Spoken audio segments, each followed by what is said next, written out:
Welcome to high school basketball on the Play Action Sports Network. We'll be back right after this. Limestone County High School sports are brought to you in part by Limestone County Commission Chairman Colin Daly. Visit the County Commission page at limestonecounty-al.gov to keep up with what's going on in the county and find out what ranks us in the top 5% in the state. You can also call Colin at 256-233-6400 or on his cell phone at 256-800-4544. What makes a better banking experience? A lot goes into it, but the heart of that equation is helpful people who offer a genuine smile and actually know your name. It sounds simple, but these days that personal touch can be hard to come by. At Citizens Bank and Trust, friendly personal service is something we live by. It may seem like a small thing, but we invite you to see the big difference it makes. Citizens Bank and Trust, member FDIC. Gin House Barbecue has been an Elkmont tradition for many years, and that tradition continues today. Come by for a visit and try out some old favorites, as well as some tasty new additions. Barbecue pork, ham and chicken, St. Louis-style ribs, catfish, pork chops, hamburger steak, just to name a few. They're open early for breakfast, too, so take a drive up to 18060 Upper Fort Hampton Road in Elkmont, just 0.3 of a mile east of Highway 127. Eat in or call ahead and have your order waiting on you. Call 732-4579. Gin House Barbecue and Elkmont tradition. Technology is a great thing, but sometimes a camera in your phone just isn't enough. That's where Down Home Portraits comes in. Robbie Newport at Down Home Portraits can capture any event you like. Sports, family, parties, or senior portraits. Call Robbie at Down Home Portraits at 777-3528. Visit them on Facebook or online at downhomeportraits.zenfolio.com. Down Home Portraits, 777-3528. If you'd like to download a copy of this game or hear it again on demand, go to pasnetwork.net. You can find this game and previous games under the Archives tab. You can also subscribe to the Play Action Sports podcast and listen to it on your favorite platform like iTunes, Amazon, and Spotify, or ask Alexa or Google to open the Play Action Sports podcast. Keeping you up to date on Athens and Limestone County sports, Play Action Sports.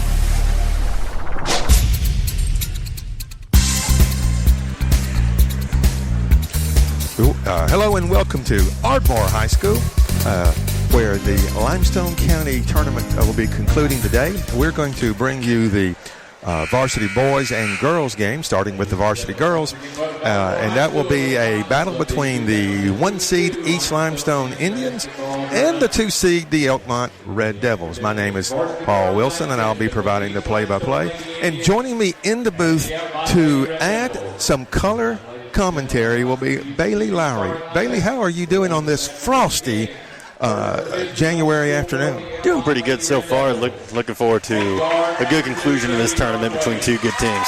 Yeah, and so far in the girls, as they're calling out the lineups, all the girls' games have been very competitive.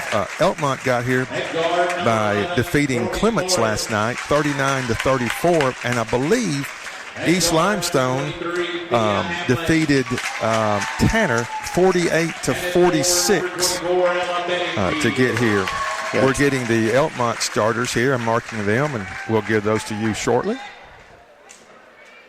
And we're waiting for starting lineup for the home team on the scoreboard, the East Limestone Lady Indians. East Limestone. I have 6 people marked for Elkmont, so either they're going to start out in a very effective 3-3, or I marked the wrong person, so I guess we will see. At guard, number 24, Taylor Thanks. Once they all take the floor here, but the thing about East Limestone, they actually defeated Tanner in the semifinals to get into the spot. Tanner actually being the reigning champions from last year, and Riley Carlisle for East Limestone actually leading them with 16 points in that contest. So I'm looking forward to seeing if she might have like another hot day here to maybe clinch the final. Let's see, the starters for East Limestone will be Duncan, Carlisle, Farrer, Thatch, and Thompson. For Elkmont, it will be Broadway, Bedingfield, Hamlin, Morris, and Thomas. So looks like jumping for the Red Devils will be Ella Bedingfield, and Molly Thompson will be jumping for the Indians. For those that care, East Limestone will be going from our left to our right. I've always wondered when they said that on the radio, but anyway, they do. And Elkmont will be going from our right to our left as the officials are talking and the girls are exchanging pleasantries. And there's the jump. We are underway. East Limestone gets the tip. That will be Carwile under some pressure. She'll bring the ball up the floor, drives the lane, loses it, but regains the basketball and takes it outside and throws. I think she was trying to throw it to Farrer, but miscommunication and a turnover by the Indians. So Red Devils with the ball. Thomas up top, over to number 11, Morris. Back to Thomas. Thomas to Hamlin. Three-pointer from the left wing, no good by Broadway. East Limestone with the rebound. Pass ahead, and it's knocked out of bounds. It'll be, I thought, off of Elkmont, but now that they pointed it would be Elkmont ball, but I think it's going to be, and I believe it is going to be Elkmont ball. Interesting. It's got to be East Limestone, don't you think, baby? Yeah, from what I saw, it looked like number 4 for Elkmont. Tylee Thomas actually kind of hit it twice as I was going out of bounds, so I thought it looks like they are reversing it. It is going to be East Limestone ball. Okay, so now the Indians will have it. 7:28 to go. Just underway here, no score. East Limestone inbounding it. She's looking. That would be Thompson. She finds number 24, Thatch, over to Thompson. Inside. Pass too long and stolen by Elkmont's Abby Broadway. Looks like the pass was just a little overthrown for inside the post. Oh, nice play that time by Elkmont. Layup good by Ella Bedingfield. Morgan Morris with the drive and the dish, and Elkmont leads 2-0. Devils in the, looks like a 2-2-1 press, maybe a little man-to-man. They're doubling the ball. East with a tough time getting it across. They may not get it across. They do. Pass down low, layup up, and good by Duncan. It looks like the Elkmont coach is calling for a 10-second call there on the half court, but East Limestone took advantage of it and got. Yeah, they didn't use Utah between the numbers. They had to use Mississippi, and we've got a turnover on Elkmont. I believe Broadway was called for carrying it. Is that correct, Bailey? It was a back court. So back court. Okay, I got you. Yeah, they tried to throw it behind him, and she tried to step over the line to save it, but I think 1 foot was still back there. So it's East Limestone ball. We're tied at 2. 6:40 and counting in the first quarter. Indians with the ball. That's Duncan. Pass to the right side over to Thatch, to Thompson, to Farrer. Around the horn to Carwile. Carwile dribbling at long range. Man-to-man defense by the Devils. The ball is stolen by Morris, and then we got a foul on Riley Carwile. And number 11, Morgan Morris, just relentless with that defense. Finally was able to poke the ball out, and was able to almost get away with it and caught a foul at the same time. So good turn of events there for Elkmont. Yes, first foul on Carwile, first foul for East Limestone, first foul of the game. Red Devils with the ball. That's Tylee Thomas up top, handling it. Picks her dribble up over to Broadway. Broadway top of the key. Pass to Thomas in the left corner. You can't leave her open. Shot long, though. No good. Rebound by Thatch for East Limestone. They're quickly on the break. Left-handed layup. In and out. No good by Carwile. And Elkmont with the ball, with the rebound. Morris has it. She loses the basketball. Had a little pressure on her, and she trying to make a pass, lost the ball. It goes out of bounds. It will be East Limestone basketball. Yeah, it's just really hard to try to get out of those situations in the corner when you're just double-teamed with almost no kind of escape. Yes. Indians with the ball, score tied at 2, 5:45 in the first quarter. Thompson, top of the key, used her dribble. That one dribble is not a good idea, young ladies. East Limestone retains possession. Carwile at long range, passes across the top to Farrer. Farrer gets a screen, can't do anything with it. Elkmont, nice switch that time. Morris on the basketball now. She kicks it back to Carwile. Carwile looking to drive. Kicks it in the left corner. Long shot is no good by Thatch. It'll go out of bounds, and I think East will keep it. Is that correct?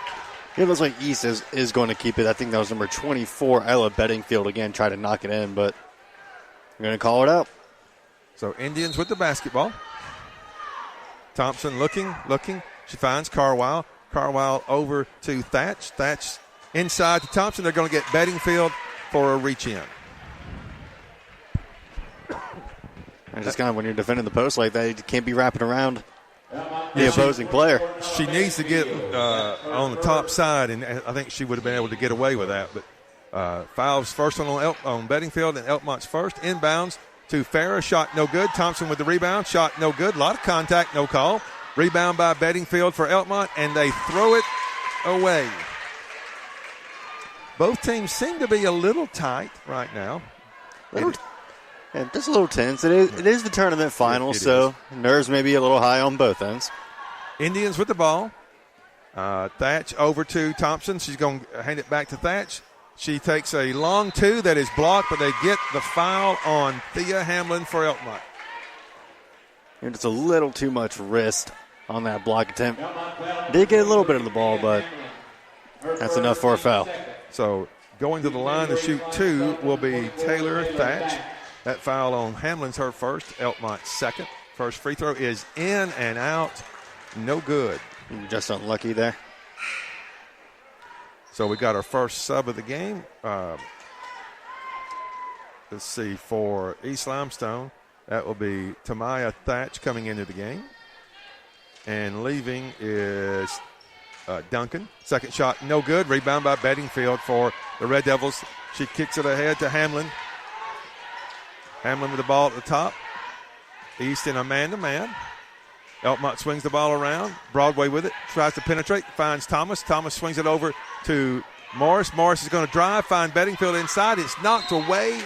Almost stolen by East Limestone, but it'll stay with Elkmont. Aggressive defense here on East Limestone's side. Able to just completely crowd the paint as soon as the ball entered. Just not letting them have any kind of opportunity for a shot.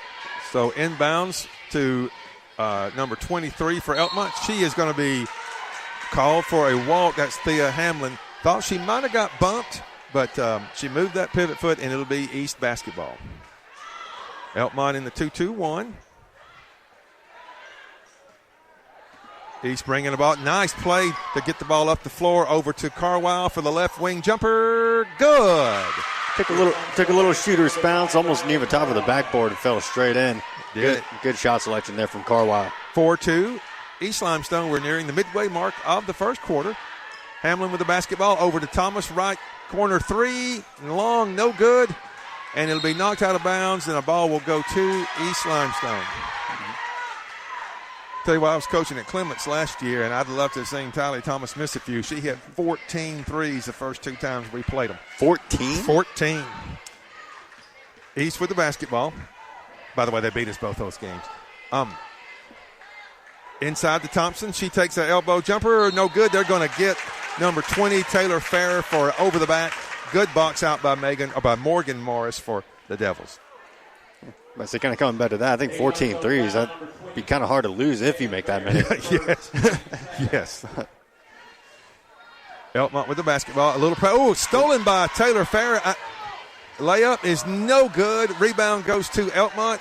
That's Hamlin. Elkmont got a little careless with their pass, but East could not capitalize. Morris drives, defended well by East. Ball knocked loose, and I won't call it a steal, but good play by Taylor Farrah. She was trying to steal it, but she was going out of bounds, and she threw it off of the Elkmont player. We've got some subs. There's several in the game, so I'm not going to tell you who they are till they get the basketball. But Elkmont, I think, put in about three fresh, because that's their first substitution. And then East had a sub or two, so it's 4-2, East Limestone. Midway through the first quarter, Indians with the ball. Drive by number 3. That is Duncan, who's back in the game, and she is fouled on the shot, so she'll get 2. And it is on number 12, Paige Robinson, who's just checked in the game. Her first, team foul number 3. It's a pretty low-scoring game so far. It seems both teams they got a good idea of what they want to do on offense. It's just that maybe a little bit of a nerves and kind of just the pressure of being in a championship game might kind of keep them from performing at their best. But Duncan makes the first free throw for East. It's now 5-2, 3:23 left in the first quarter. Second free throw is no good. Rebounded by Taylor Farrah for East. She puts it back up. No good. Ball is going to be knocked out of bounds to Elkmont. Yeah, and East Limestone's done a really good job with Elkmont's offense. Elkmont likes to drive and kick, and they've done a good job keeping them from penetrating. And when they do, they take away the inside pass for the most part they have tonight.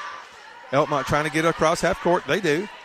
Ball is knocked out of bounds. It was off of East.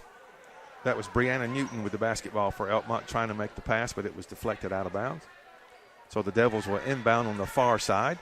Ball is nearly stolen by East, so Elkmont will inbound it this time from half court. Hamlin with the basketball. Let's see, it's not Hamlin. Let's see, yeah, that is Hamlin. She's got it. She's going to drive, kick it in the right corner. Three-pointer by Broadway, no good. Rebound knocked loose. They're going to get number 1, Tamaya Thatch, I believe, from East for a foul. I believe that's going to be her first. That is the team's second. I'm sorry, third. Team third. Each team with 3 fouls. Three-pointer on the way from Elkmont, number 20. That's Meredith Christ, no good. Rebound goes to, I think Elkmont got the offensive rebound, but East came up with the basketball. And will bring it across half court. Farrer with it. She's going to hand off to Duncan. Duncan looks to penetrate, can't. Kicks it out to Carwile. Carwile will reset the offense. Passes on the right wing to Farrer, who's looking inside to Carwile. Good idea. Pass a little long. Now she's in trouble, and I believe they're going to call a foul on Elkmont. Yeah, it might have been on looks like it was on number 2, Abby Broadway. Okay, and I believe we've got a 30-second timeout. We're going to keep it here, correct? Okay, there's 2:21 left in the first quarter, and East leads Elkmont 5-2. Check out the Play Action Sports mobile app. It's your connection to all our live streams along with scores, game archives, and more. Go online to pasnetwork.net for the download links. And if you say, I'm not a mobile app kind of guy, but I do like Twitter, well, guess what? You can follow us on Twitter at PAS Network and look for Play Action Sports on Facebook. We'll keep you updated on scores and information tonight and throughout the week. On that play right there, Bailey, if I was Coach Wallace at Elkmont, I'd be a little mad at my girls and really mad at the officials. There was no reason for them to foul. So they had her trapped in the 3-second lane, and I really didn't see a lot of contact, but they did, and they called the foul. East inbounds it. Layup no good by Duncan. She's going to tie up a Red Devil, and Coach Wallace is not happy with the officiating right now at all. I believe he must have thought there was some contact. But Elkmont has the ball. 2:15 left. Red Devils trail 5-2. Hamlin with the basketball will hand off to that would be Morris. She drives the right side. Had some contact. She tried to make a pass. It was stolen by East Limestone. Good job on the defensive end again by the Indians. They have the ball now. Taylor Farrer looks inside. They're using that give and go, I guess you'd call it, and it hadn't worked so far. Elkmont with a turnover. Morris drives, layup up, no good. Rebound knocked around, picked up by Elkmont. Down low, shot is blocked, and I believe there's going to be a foul. That was, looks like number 3, Brianna Newton for Elkmont that got fouled. Looks to be on number 42, Tamia Thatch. That's a pretty tough foul, too. She went up for the shot. She kind of got knocked back pretty hard, but... So the first free throw is good by Newton. And Thompson will check back in for East. And leaving will be Tamia Thatch. Coming in also for East is Taylor Thatch. And Duncan will leave for the Indians. Second shot by Newton is on the way, and it is good. So it's 5-4. East, 139 and counting in the first quarter. Indians bringing the ball up against some pressure from Elkmont. Long pass caught. And nice play by East Limestone. The layup by Molly Thompson is good. Good job by the Indians breaking the press. And very good ball movement there on both sides. Going straight to the corner and then on the cut inside. Immediately looking and dishing it for an easy layup. Very good offense there from East Limestone. Elkmont with the ball. Newton under pressure over to Morris. Morris is going to drive. Jump stop. Shot is blocked by Thompson and rebounded by Thompson for East. She'll kick it to Farrer as we near the 1 minute mark in the first quarter. Indians with a 3-point lead. Farrer drives, layup, good, and she draws the foul. One tough foul, too. That arm kind of came almost pretty much straight down right on her. Actually went for the shot. Good job on the tough follow through, making it in. And then just got one more step, and you got to make the free throw too. That's Robinson's second foul, team's fifth. Bedingfield will check in, and I figure she does get Paige Robinson. Farrer looking to complete the three-point play, as we like to say, the old-fashioned way. Was that meant to rhyme? And it is no good. In and out. That's the second free throw East Limestone's had. It looks like it's going in, but it does not. Devils with the basketball. Three-pointer on the way. It's no good. Rebound by Morris. Back over to Hamlin. She'll kick it right side to Christ. Now she drives, and they're going to get her for the walk. And you got to say that was caused by the pressure by East Limestone's defense. They just seem to be all up in Elkmont's face, just not letting them get any kind of breathing room to move the ball around safely. No, they're trying the dribble drive, but they're getting no penetration. It's just either out or neutral is the only word I can come up with. That time, Elkmont came up with a nice play on defense and forced, I believe, was it a travel? Mm-hmm. Yeah. So it'll be Elkmont basketball. 31 and a half seconds left in the first quarter. Indians lead the Red Devils 9-4. Hamlin over to Morris. Morris will bring it across to Hamlin. Hamlin double team, kicks it to Morris. Swings it over the left side to Newton. Newton drives right, kicks it inside. And stolen by East. Farrer will take the ball. She drives, layup, no good. Rebound goes to Bedingfield for Elkmont. Kicks it over to Hamlin. 5 seconds left. Morris shoots the three, no good. Rebound goes to Carwile, and that will do it for the first quarter of play. After one period, your score, East Limestone 9 and Elkmont 4. You're listening to Limestone County High School basketball from Play Action Sports. Hey guys, this is Joanna with CEI Bookstore and Truth Publications. I'd like to personally invite you to our storefront. While you're here, you'll find a variety of Bibles, children's gift items, trustworthy study materials, and more. Come check out our children's section. It's filled with Bible stories, picture books, games, toys, and a growing selection of homeschool materials. Here at CEI Bookstore, our goal is to provide you with trustworthy resources to bring you and your family closer to God. Stop by, and our friendly staff will be happy to help you find material that fits you and your family's needs. CEI Bookstore and Truth Publications. Taking his hand, helping each other home. Want to howl with the Havoc this season? Now's your chance from Tailgate Talk and the Huntsville Havoc. Just go to tailgatetalk.net and register your name. Then listen to Tailgate Talk Saturday mornings at 10 as we announce the weekly winners of Huntsville Havoc tickets. Howl with the Havoc this season from the Huntsville Havoc, Tailgate Talk, and 1080 WKAC.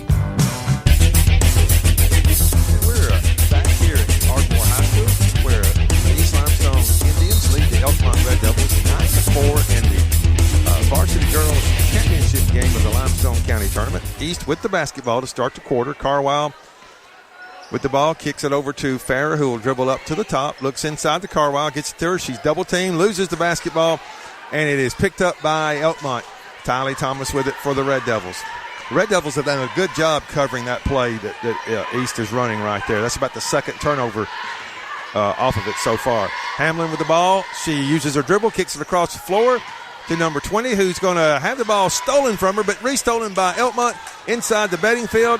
She is going to be called for a walk, and Elkmont just can't seem to get settled on offense. Yeah, I mean, both teams right now are just playing very in-your-face defense, just not letting each other breathe, and honestly, that's really the reason why the score is as low as it is with 9-4. Indians break the press, good pass to Thompson, but good defense by the Elkmont post, and it's a turnover to the Red Devils. This will be Hamlin bringing the ball down. She'll kick it over to Broadway. Broadway gets inside but loses the basketball. They say it was off East Limestone. I guess maybe an East Limestone Indian knocked it out of her hands. Maybe like it bounced off one of their feet. And that would be my guess. So Elkmont retains possession. Exactly 7 minutes left in the second quarter. Indians lead 9-4. Hamlin takes it. She drives, shot up, and no good. Rebound goes to East Limestone. That was Witherspoon, I do believe, that got the rebound. Kicks it over to Farrer. Transition jumper, no good. Rebound by East. That is Thatch. She'll bring it out. Kick it over to Carwile. Carwile inside to Witherspoon. Spin move, up, and good, but they're going to call it. Now, as a girls' coach, I would want to ask that official, if that had been a guy, would you have called that a walk? She probably did take an extra step. It was a nice move, but she just couldn't keep from taking that extra step, and it's a turnover. Elkmont with the basketball. Broadway being pressured. The ball is stolen by East. Thatch with it. Over to Carwile. She takes the three-pointer, and it is no good, but we've got a foul on Bedingfield for Elkmont. I believe it was a box out. Yeah, just trying to hook around, trying to get in front. He tried to get proper position in the post, but maybe just got a little too aggressive and called the foul. And that's her second. Elkmont sixth, so East will shoot free throws the rest of the half. Inbounding the ball now. Farrer over to Thatch. Thatch dribbles up, looks inside, back to Farrer at the top. They set their play up. Kicks it over to Thatch. Thatch to Carwile. To Taylor Thatch. Taylor over to Farrer for a three from the wing. No good. Rebound goes to Elkmont, and they're going to lose the basketball. East with it now up top. Thatch holding the ball, passes across the top to Carwile, back to Thatch. She'll set the offense up. And it's just thrown away. That was a pass that just, it wasn't a, that, as they call it in tennis, that was an unforced error. Yep. It'll be Elkmont basketball. 5:36 left in the first half. Elkmont trails East Limestone 9-4. Both teams still seem to be going with a press defense here. Yes. And Elkmont breaks it. Newton with the basketball. They're going to get Carwile with the body. East Limestone foul number 5, Riley Carwile. They got another sub for East Limestone. Tyja Duncan is coming in. And that was the second foul on Carwile, so I got to believe, she's still in the game. Elkmont's going to inbound it over to Hamlin. Hamlin drives, no shot, kicks it to Newton. Three-pointer by Thomas. Good. Tylee Thomas with her first basket of the game, and it's now 9-7 East Limestone. Well, that's the first three-pointer of the game as well. So Carwile brings it up. She's going to drive, dish it. Good pass inside to Witherspoon. She missed her shot, got the rebound, and they're going to call, I think it's Bedingfield, and if so, that's her third. Yeah, it seems like from the way she's reacted, it might be. Looks like they did call that on Bedingfield. Good look and good movement by East Limestone to kind of get that easy shot inside. It's a shame it didn't go in the first time, but looks like she's going to get another opportunity for these two. So Witherspoon will go to the line to shoot two. 5:02 left in the half. The first free throw is good, and it's now 10-7 East. We've got number 11, Morgan Morris, checking in for Ella Bedingfield. Elkmont gets a good bit smaller. They're having to take Bedingfield out of the game. Second free throw is no good. Rebound goes to Elkmont. That's Newton. Over to Morris. She'll bring the ball up, being pressured. Now she's in trouble. And she'll kick it in the corner to Hamlin. Hamlin being guarded by Thatch. The ball is knocked loose and stolen by Tamaya Thatch. And then they're going to get Brianna Newton on the foul as Thatch was taking it down the floor. On foul number 3, Brianna Newton. And sub coming in for East Limestone, we got number 20, Taylor Farrar. Shooting running 1, Grace Limestone, number 1, Maya Thatch. I'm sorry, Taylor Farrar. So Tamaya Thatch will shoot the 1-and-1.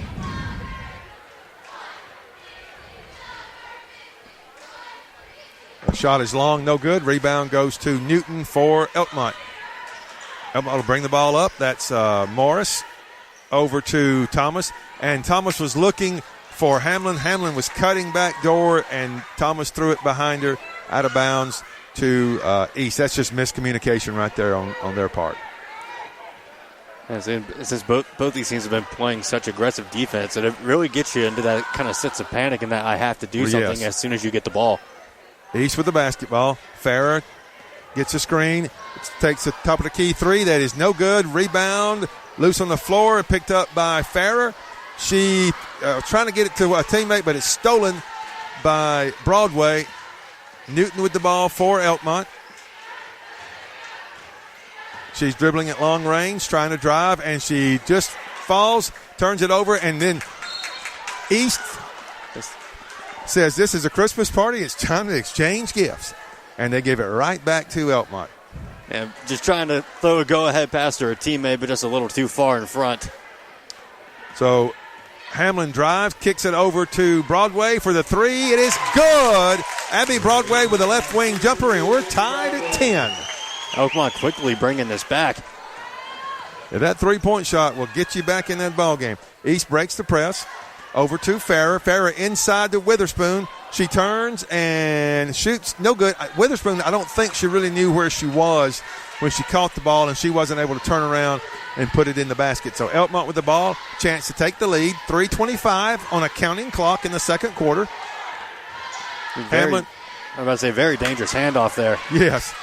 Elkmont keeps it. Newton drives. Shot no good. Rebound goes to Taylor Thatch for East. She'll kick it ahead to Duncan, and the ball goes out of bounds. I think Duncan wanted to get it and drive before she actually caught it, and it'll be a turnover to Elkmont. I've made that same mistake many times where I try to act before the ball gets in my hands, and once you know it, I'm halfway to the basket and the ball's already out of bounds. Yes. So Elkmont will inbound it under pressure. 3:07 left. Score tied at 10 in the second quarter. Limestone County Varsity Girls State County Championship. Three-pointer by Thomas, no good, and it's knocked out of bounds. Anytime you see that referee tap his hands, you know you're not getting the ball. And it was off Elkmont, so it'll belong to the Indians. Elkmont not pressing now. I believe this is the first time they haven't pressed off of a dead ball or a made basket. So East brings it up over to Farah, left wing. She'll dribble towards the top. Now to Duncan. Duncan's going to drive. Nice move by Duncan. Left-handed layup. Good.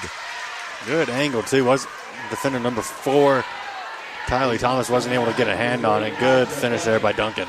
12-10 Indians. Elkmont with the ball. Thomas throws it into Hamlin. And they're going to get East with a foul. Elkmont fortunate right there to get that.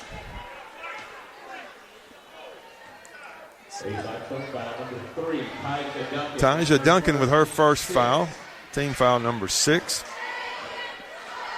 And shooting 2 will be Thea Hamlin for Elkmont. Her first shot is long, no good. She'll get a second free throw. 2:26 left in the first half. Elkmont trails East Limestone 12-10. And the second free throw is also no good, rebounded by Taylor Farah of East Limestone. She'll bring the ball down the entire length of the floor, coast to coast. She lays it in the basket. No one contesting her on the press either. No one tried to step in front of the ball. She just kind of glided in there for an easy 2. She did. It's 14-10 East. Elkmont with the basketball. Kicked it over in the left corner. Too high a pass. Goes off the hands of Christ, out of bounds to East Limestone. So East will inbound the ball, leading 14-10 in the latter stages of the second period. Taylor Thatch over to Duncan. Duncan just through the hands of Witherspoon and out of bounds. Just slid right through the fingers. Yeah. So it'll be Elkmont ball. East with a little pressure here. Broadway has it. She'll bring the ball up the floor. And she picked her dribble up, and they're calling her for a walk. I try to not say anything audible, but yeah, that was... You got to plant your feet on those jump stops. Well, and that's one of those. Or even not pick up your dribble in the first place. You just want to ask her, hey, you're not. There's no 5-second count. You're not under pressure. Just handle the basketball and get it to your guard. But, again, sometimes those things happen. So it's East basketball.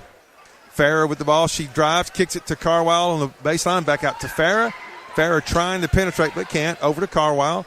Inside look to Thompson. It's stolen by Elkmont. Good defense by the Red Devils. And the ball is knocked loose by Taylor Farrah, out of bounds to Elkmont. Good hustle there by Farrah, trying to get the steal right back. So Elkmont with the ball. Hamlin's going to drive under pressure. Nearly lost it, but kicked it to Morris. Morris driving. Stops. Shot from 8 feet. Good move by Morgan Morris. 14-12 East. They have the basketball. Farrah will bring it up. She kicks it to Carwile. Carwile one dribble to Farrah. Left or right wing, one dribble. Pass to Duncan. Duncan inside shot blocked by Elkmont. Rebounded by the Devils. Under a minute left in the first half. Devils with a chance to take the lead with a 3 right here. Hamlin dribbles to the right side. She kicks it to Morris. Morris will drive. Stop shot. No good. Rebound by Farrah. She'll pass ahead to Duncan. Duncan one dribble. Baseline jumper. Good. Kaiser Duncan with the basket, and East leads 16-12 with 25 seconds left in the first half. Yeah, good shot there by Duncan. Good motion as well. Just overall, good offense there from East Limestone. Morris drives, kicks it out to Thomas. Thomas over to Chris, back to Thomas. 8 seconds left. She dribbles out. Thomas still with the basketball. Under pressure, Broadway with it. Broadway's going to drive. Shot no good, but she was fouled by Thompson. And that's going to be Thompson's, I believe it's her first. Let's see. Yes. Here first. To me, it was like the arms were straight up, but as soon as she let go for the layup, came down, got some wrist, and now we got the fouls.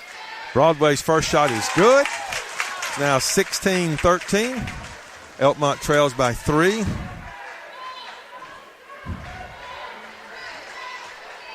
Second shot is up, and it is no good. Rebound goes to East, and that will do it for the first half. At halftime, your score, East Limestone 16, Elkmont 13. You're listening to Limestone County High School basketball from Play Action Sports. Gin House Barbecue has been an Elkmont tradition for many years, and that tradition continues today. Come by for a visit and try out some old favorites, as well as some tasty new additions. Barbecue pork, ham and chicken, St. Louis-style ribs, catfish, pork chops, hamburger steak, just to name a few. They're open early for breakfast, too, so take a drive up to 18060 Upper Fort Hampton Road in Elkmont, just 0.3 of a mile east of Highway 127. Eat in or call ahead and have your order waiting on you.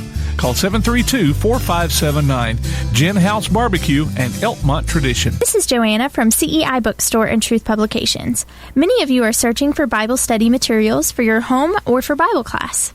Sometimes that process can be challenging and difficult.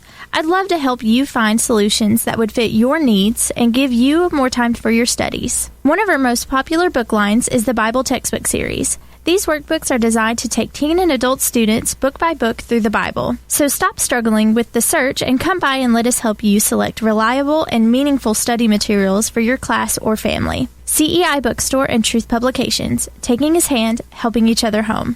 What makes a better banking experience? A lot goes into it, but the heart of that equation is helpful people who offer a genuine smile and actually know your name. It sounds simple, but these days that personal touch can be hard to come by.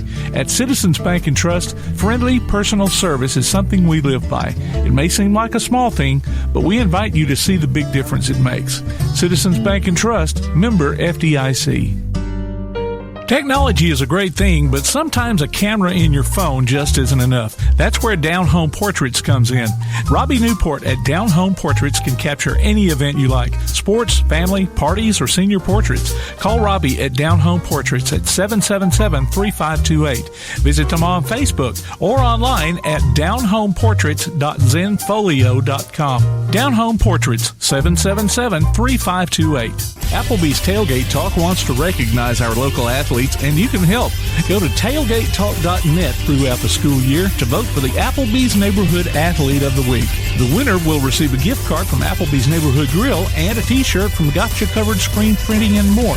Submit your own nominations for future polls, too. While you're there, check out the Tailgate Talk archives and see what you might have missed. That's the Applebee's Neighborhood Athlete of the Week. Cast your vote today from Applebee's Neighborhood Grill and Tailgate Talk.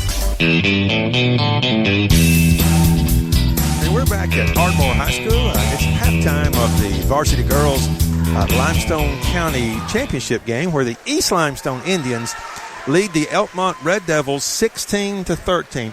Joining me now, if I did not introduce him and you only heard him speak, you would say, holy cow, they have Barry White as their guest. You would think we're fixing to hear Love to Love You Baby.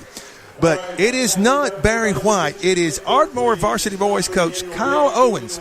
Coach Owens, how in the world are you? I'm doing great, and it's good to see you too, by the way. It's always good when we get together.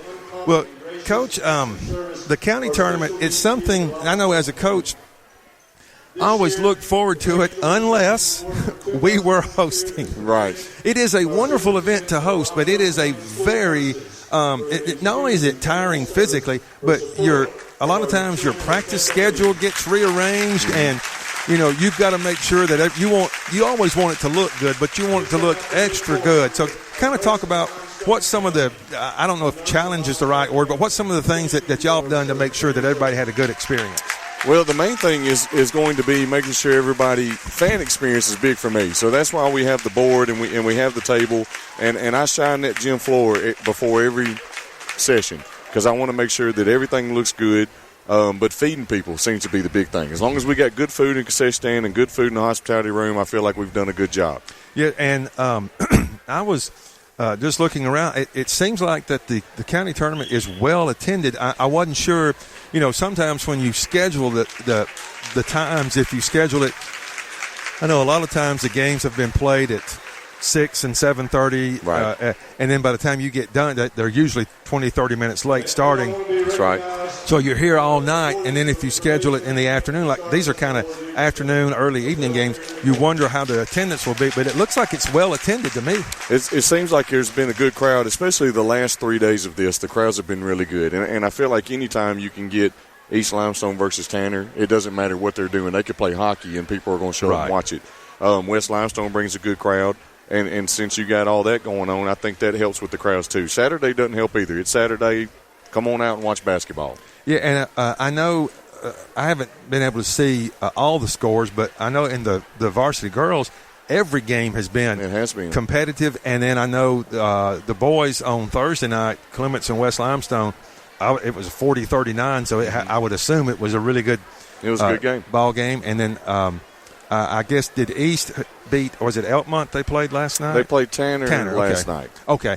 And so, and like you said, you've got East and West. And I noticed, I don't know if you and I feel like we might could pull it off, but I got to give West Limestone coach Justin Taylor credit.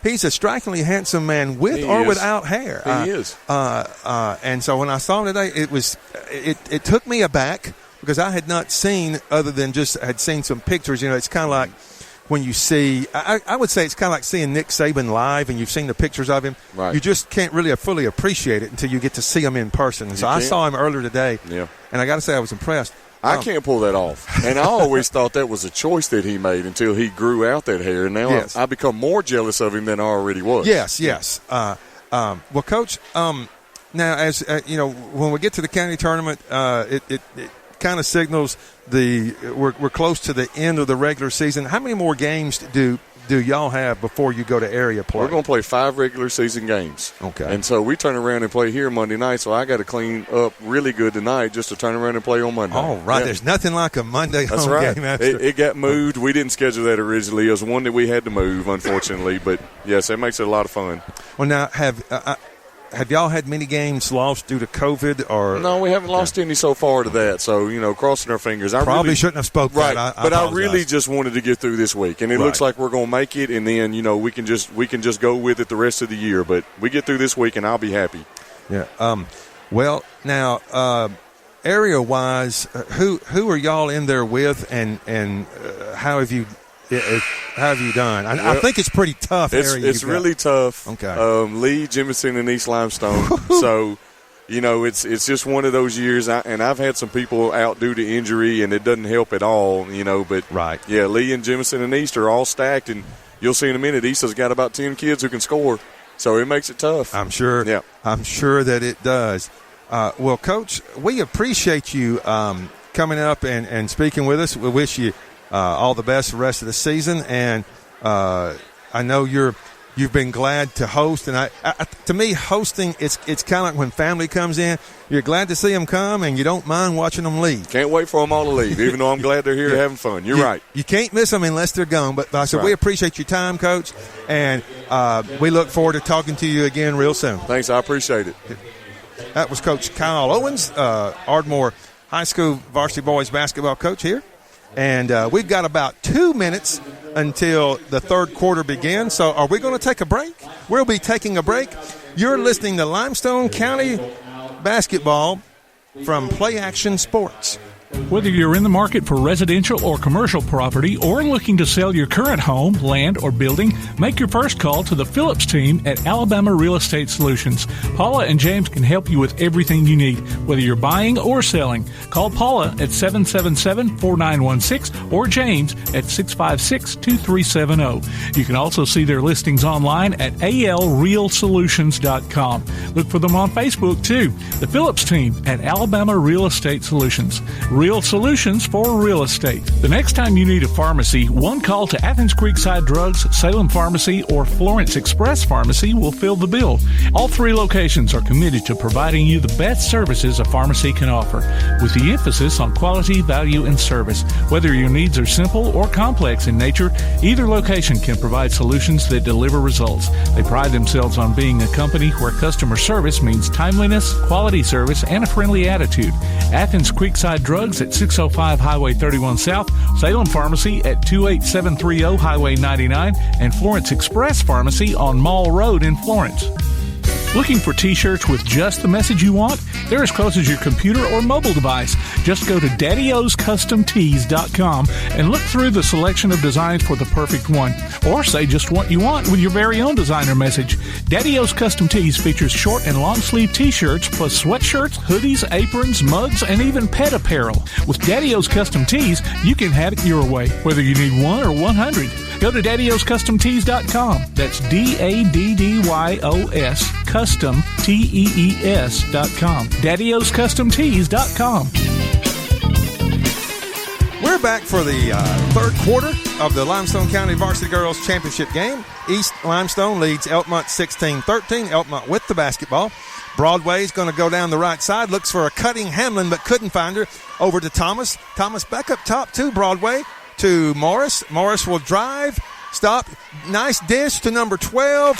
That is Paige Robinson, and the basket is good. Elkmont cuts the lead to 1. Now they're in their press. East Limestone brings the ball up. That's Taylor Farrell. She'll drive. Dish to Thompson. Layup. Good. After a pretty low-scoring first half, coming right out of the gate with 2 quick baskets from both teams. Very interesting to see. Yes. East Limestone with pressure. Elkmont brings it up. Thomas over across the floor to Broadway. Broadway will drive. Kick to Morris. Morris drives to the top to Thomas. Over to Hamlin. Three-pointer. Good. And Elkmont has tied the game at 18. Good ball movement that time by the Red Devils. Farrer will bring the ball up in pressure. Long pass to Carwile inside to Thompson. Shot is good, and she is fouled by number 12, Paige Robinson. That'll be her third. My goodness, I don't know what they put in the water in the locker room, but both teams have just come out with a completely different energy this second half. Yeah, I hope they keep drinking it. I'd much rather see this. So Robinson with her third foul. Team foul number 1 in the second half. Thompson shoots the free throw. It is good, and East Limestone back up by 3, 21-18, 6:45 and counting in the third quarter. Elkmont with the basketball. Hamlin drives left side, penetrates, dish to Robinson. Shot no good. Rebound goes to Thompson. Needed to go up a little bit stronger with that one. Thatch over to Carwile. Carwile inside to Thompson. They're going to get Paige Robinson for her fourth foul. Because again, he just can't wrap around the post defender like that. You got to find a different way to step in front and try to get that better position. Well, if she could get her, I always try to tell my girls, you've got to get your foot in front of their foot, because if you're not, you're reaching, and they're going to call that just about every time. So East with the basketball. Duncan over to Farah. Nice catch by Farah. She'll drive right side. Baseline shot, no good. Rebound loose. Picked up by Morris for Elkmont. Now she's picked her dribble up, passes ahead to Broadway. Broadway will bring the ball down. Left side.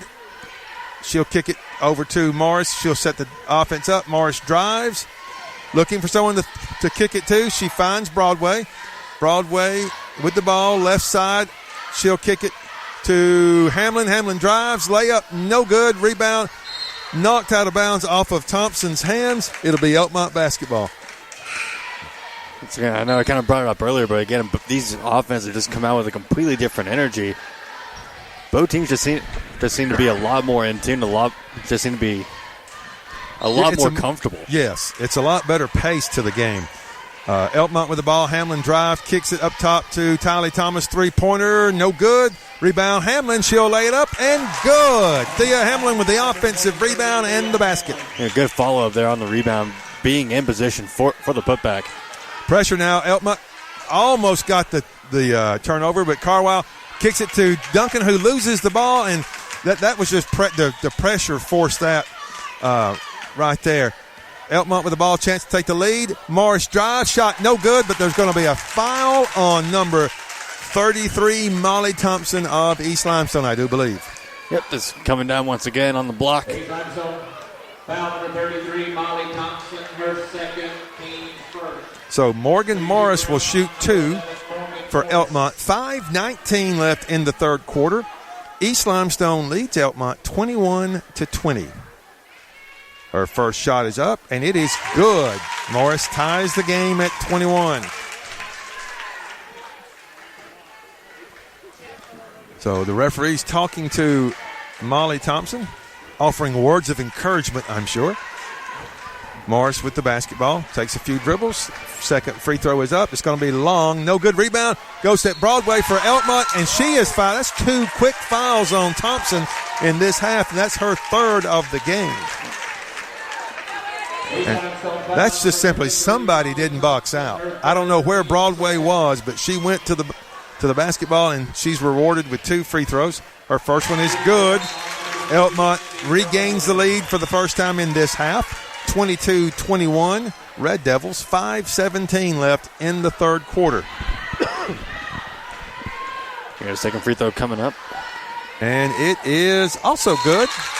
And Elkmont's going to call a 30-second timeout. There's 5:17 left in the third quarter. Elkmont leads East Limestone 23-21. You can now hear us on your Amazon Echo device by saying, Alexa, open Play Action Sports, and hear our coverage of Limestone County basketball in crystal clear quality all season long. And you can look for the Play Action Sports Report. That's results, announcements, and a special guest every week. It drops each and every Wednesday on your favorite podcast platform like iTunes, Amazon, Google, and more. You can also hear it on your Alexa or Google device, or hear it online at pasnetwork.net. It'll be East Limestone basketball. They trail by 2. That would be, I believe, the biggest Elkmont lead of the game. Devils in, looks like a three-quarter court press. It's a very interesting kind of press. It is. It's almost like it's a 3-2. But East breaks it, kicks it over to Carwile for the three-point shot. No good. Rebound goes to Witherspoon. She puts it up. No good. Witherspoon with another rebound, and she is called for a foul. The official, I don't know if I think he meant to blow his whistle. But the foul is called on number 11, Morgan Morris. Her first, and it'll be the team third. Yeah, because he threw up the sign like on the first shot, but I don't think his whistle was working. Witherspoon's first free throw is good, making it 23-22. Elkmont cuts the lead to 1. That was a good work that time by Witherspoon on the offensive glass. Now her second free throw is up, and it is also good.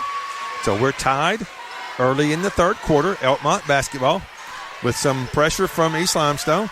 Thomas with it. Crosses half court over to Hamlin. Hamlin will hand off to Morris. She'll drive. The ball stripped by, I believe that's Thatch.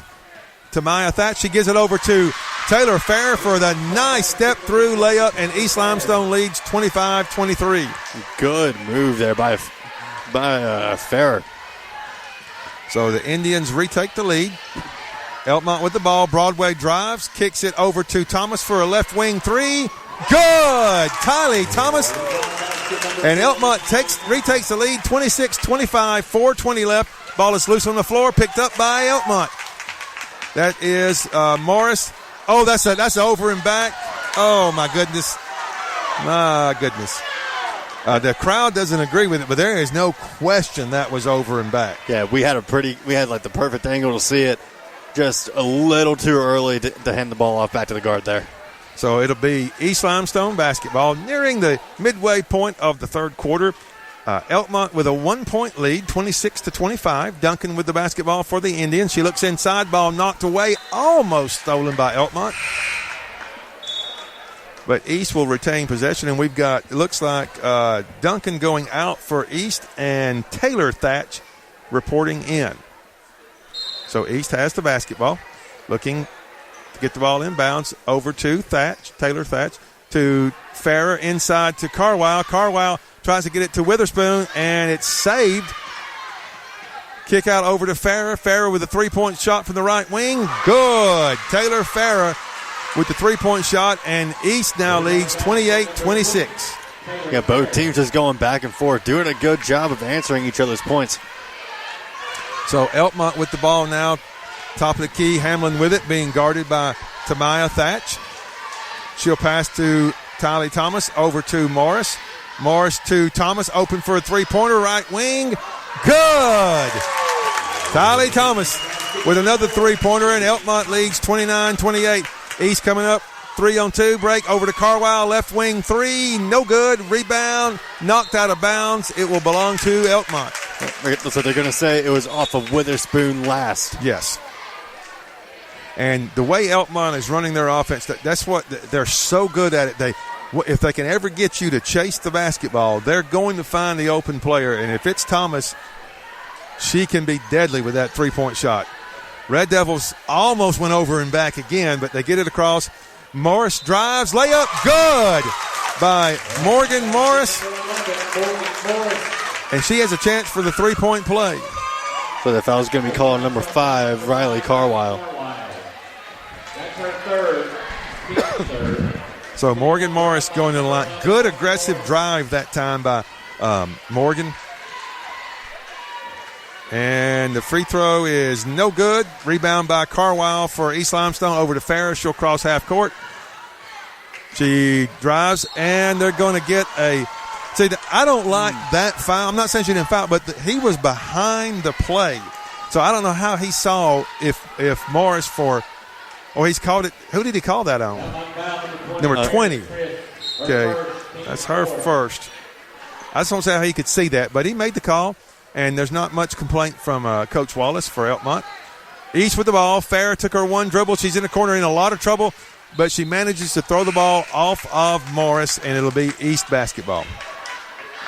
So you got another sub coming in for Elkmont, Brianna Newton. And she'll take Morgan Morris's place. That time, I'll give Taylor Farrer credit. She got herself in a jam, but she got herself out of it also. So Farrer will inbound the ball for East. East trails by 3 in the latter stages of the third quarter. Carwile on the left side dribbles up to the top. Will pass over to Farrer. Farrer spins, and they're going to get her for a walk. I guess she's trying to pivot a little too much inside, trying to find some kind of opening to shoot. Yeah, and I think she felt like she got fouled, but she really initiated all that contact. So it was a walk called. Elkmont with the basketball in a 3-point lead. Thomas over to Newton. Newton back to Thomas. She's open for a three. No good. Rebound by Elkmont. Was saved by Elkmont, but East gets the basketball. Carwile will bring it up. Chris tried to save it for Elkmont, but she could not. Three-pointer by Thatch. Taylor Thatch, no good. Rebound goes to I believe that is Brianna Newton. And there's a foul called on East. Okay, so that's on Tamaya Thatch, her second. That foul looked worse than what it was. Yeah, it looked a lot worse. Saw some people on this side of the sidelines calling for a technical, but not enough for that. No. So we've got a timeout by East Limestone. Is it a 30-second timeout? We're about to find out here. Indeed it is. So 30-second timeout, 2:05 left in the third quarter. Elkmont leads East 31-28. Let's see. Look for the monthly Play Action Sports column in Athens Now. We'll update you on what's been happening in local sports news as well as upcoming games and events. The paper is free and available at businesses all around town. Tailgate Talk gives you the chance to howl with the Havoc this hockey season. Go to tailgatetalk.net and enter your name for tickets to see the Huntsville Havoc. Winners will be announced during Tailgate Talk Saturday mornings at 10 on 1080 AM WKAC. Elkmont with the ball. 2 minutes left in the third quarter. Red Devils with a 3-point lead. Thea Hamlin takes it at the top. She drives, kicks it back to Newton. Newton will drive, and they're going to get a foul on East. Foul is on number 1, Tamaya Thatch. That's her third, and Bailey East is starting to get in some fairly serious foul trouble. And it seems like their defense starting to get a lot more physical and aggressive, and with that, they're trying to put a lot more pressure on Elkmont, but in turn, they're risking a lot more fouls. Well, and it just seems like Elkmont's a step quicker this half than they were because Elkmont's not doing anything differently except they're just executing their offense that they weren't able to get the downhill drive in the first half, and they've been able to do that this half. Inbounds for Elkmont knocked back out, so Elkmont will try it again. Tylee Thomas looking. She finds a cutting Thea Hamlin. She'll go shoot the layup. No good. Rebound goes to Witherspoon for East. She'll give it to Farrer. Farrer's going to drive all the way. Layup, no good. Rebound goes to, I believe that's Newton, and there's a foul on East Limestone. My goodness, I think that's about the third foul committed on Newton. East Limestone foul, number 23, Nia Witherspoon. Her first, team 6. So Elkmont will be in. There's 1:39 left in the third quarter, and Elkmont will be shooting free throws from here on out as that's the 16th foul on East Limestone. Elkmont inbounds it. No pressure from East, waiting to pick them up at half court.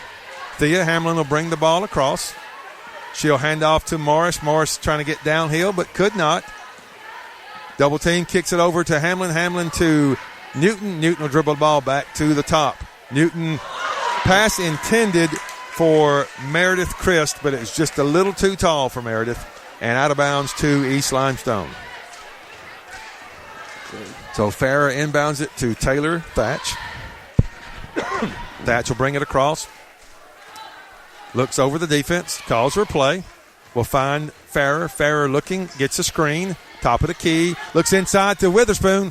Good pass, but Witherspoon loses her balance, can't make the shot. Rebound goes to Morris for Elkmont. She'll bring the ball down. Top of the key, dribbles right side, kicks it to Newton. Less than a minute left in the third quarter. Elkmont leading 31-28. Morris with the basketball. She'll drive, kicks it over to Chris, and they're going to get her 4 steps. Just took a little extra step before getting the ball off there. So East will have the basketball. Chance to tie here late in the third quarter. Taylor Thatch will bring the ball up. Pace has slowed a little bit from the beginning of the third quarter. Duncan with the ball for East Limestone. Kicks it out to Carwile, over to Farrer. Farrer dribbling the basketball, looking, spins, kicks it out to Thatch. She thought about a 3. But a good recovery by Elkmont, and that forced the walk. And if it's not a walk, it's out of bounds on the pass. So it's going to be a turnover either way. Yeah, the defender did a good job of getting and closing out quickly. And as we like to say, she closed out with high hands, and that forced the turnover. Elkmont with the ball. Christ looking inside, throws a pass that'll put gray hairs on every coach, but it's caught by Elkmont. Morris will drive. Nice move. Layup, no good. Rebound, knocked loose, picked up by Bedingfield. Shot, no good. Rebound goes to Hamlin. Hamlin under a lot of pressure, and they're going to call a jump ball. And it'll go to East Limestone. 2.7 seconds left for the Indians, who will look to make the long pass. She does to Carwile. Carwile shot is no good. A little wide right, we might say. That'll do it for your third quarter of play. Your score, Elkmont 31, East Limestone 28. You're listening to Limestone County High School basketball from Play Action Sports. Technology is a great thing, but sometimes a camera in your phone just isn't enough. That's where Down Home Portraits comes in. Robbie Newport at Down Home Portraits can capture any event you like. Sports, family, parties, or senior portraits. Call Robbie at Down Home Portraits at 777-3528. Visit them on Facebook or online at downhomeportraits.zenfolio.com. Down Home Portraits, 777-3528. Join us for Applebee's Tailgate Talk every Saturday morning at 10 on WKAC. We'll talk to coaches and sports figures of local interest and get their thoughts on whatever comes down the pike. We'll also announce our latest Athlete of the Week and give away an Applebee's gift card and a Tailgate Talk t-shirt. Applebee's Tailgate Talk, Saturday mornings at 10 on your Tailgate Talk app, on your Amazon Echo or Google Home device, online at tailgatetalk.net, and on the air at 1080 WKAC. And we're waiting the start of the fourth quarter in the varsity girls Limestone County Championship game here at Ardmore High School. It will be, I believe it's going to be Elkmont basketball. The Red Devils trailed almost the entire, if not the entire first half, just about the entire first half. But they have taken a lead here in the third quarter. They're up 31-28 as we start the fourth and possibly final period of play.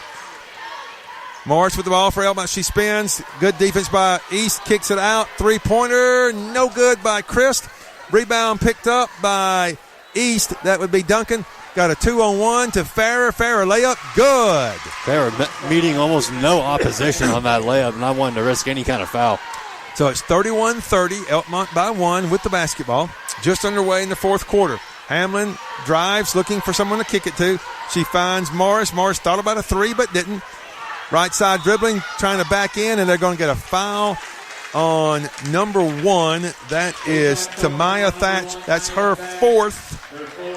And it'll send Morgan Morris to the free throw line for the 1-and-1. Looks like Taylor Thatch, number 24, is coming in for East Limestone for Tamaya. So Morris with the first free throw, and it is no good. Rebound goes to Carwile. East can take the lead with a basket. She drives all the way. Layup, no good, but she is fouled. Good job. Carwile just says, I'm going to dribble till somebody stops me, and they didn't stop her. And that's a big foul for Elkmont as Ella Bedingfield picks up her fourth. Both post players for Elkmont have 4 fouls. First free throw by Carwile is good, and we're tied at 31.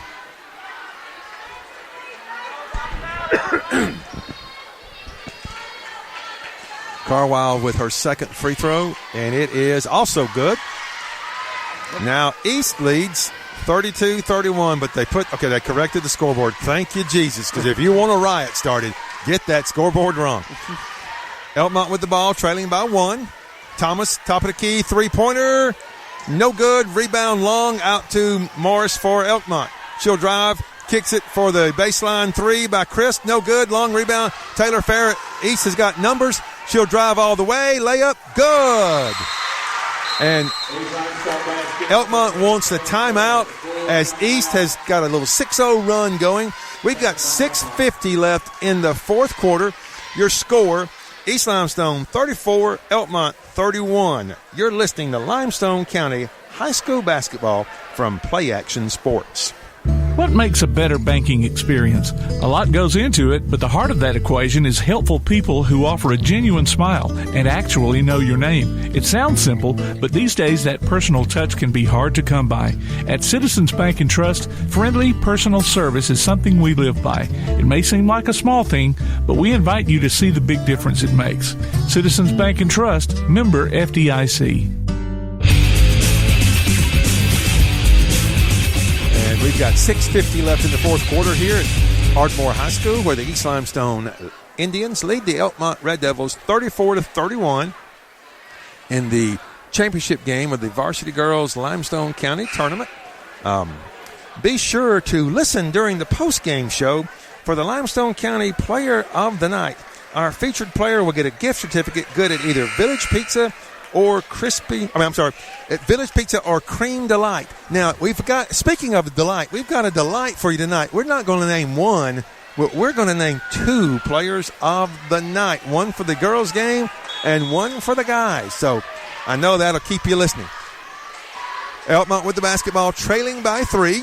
Thea Hamlin dribbles, a lot of pressure, but she gets it to Thomas, who kicks it quickly to Morris, who is going to be called for the walk. Yep.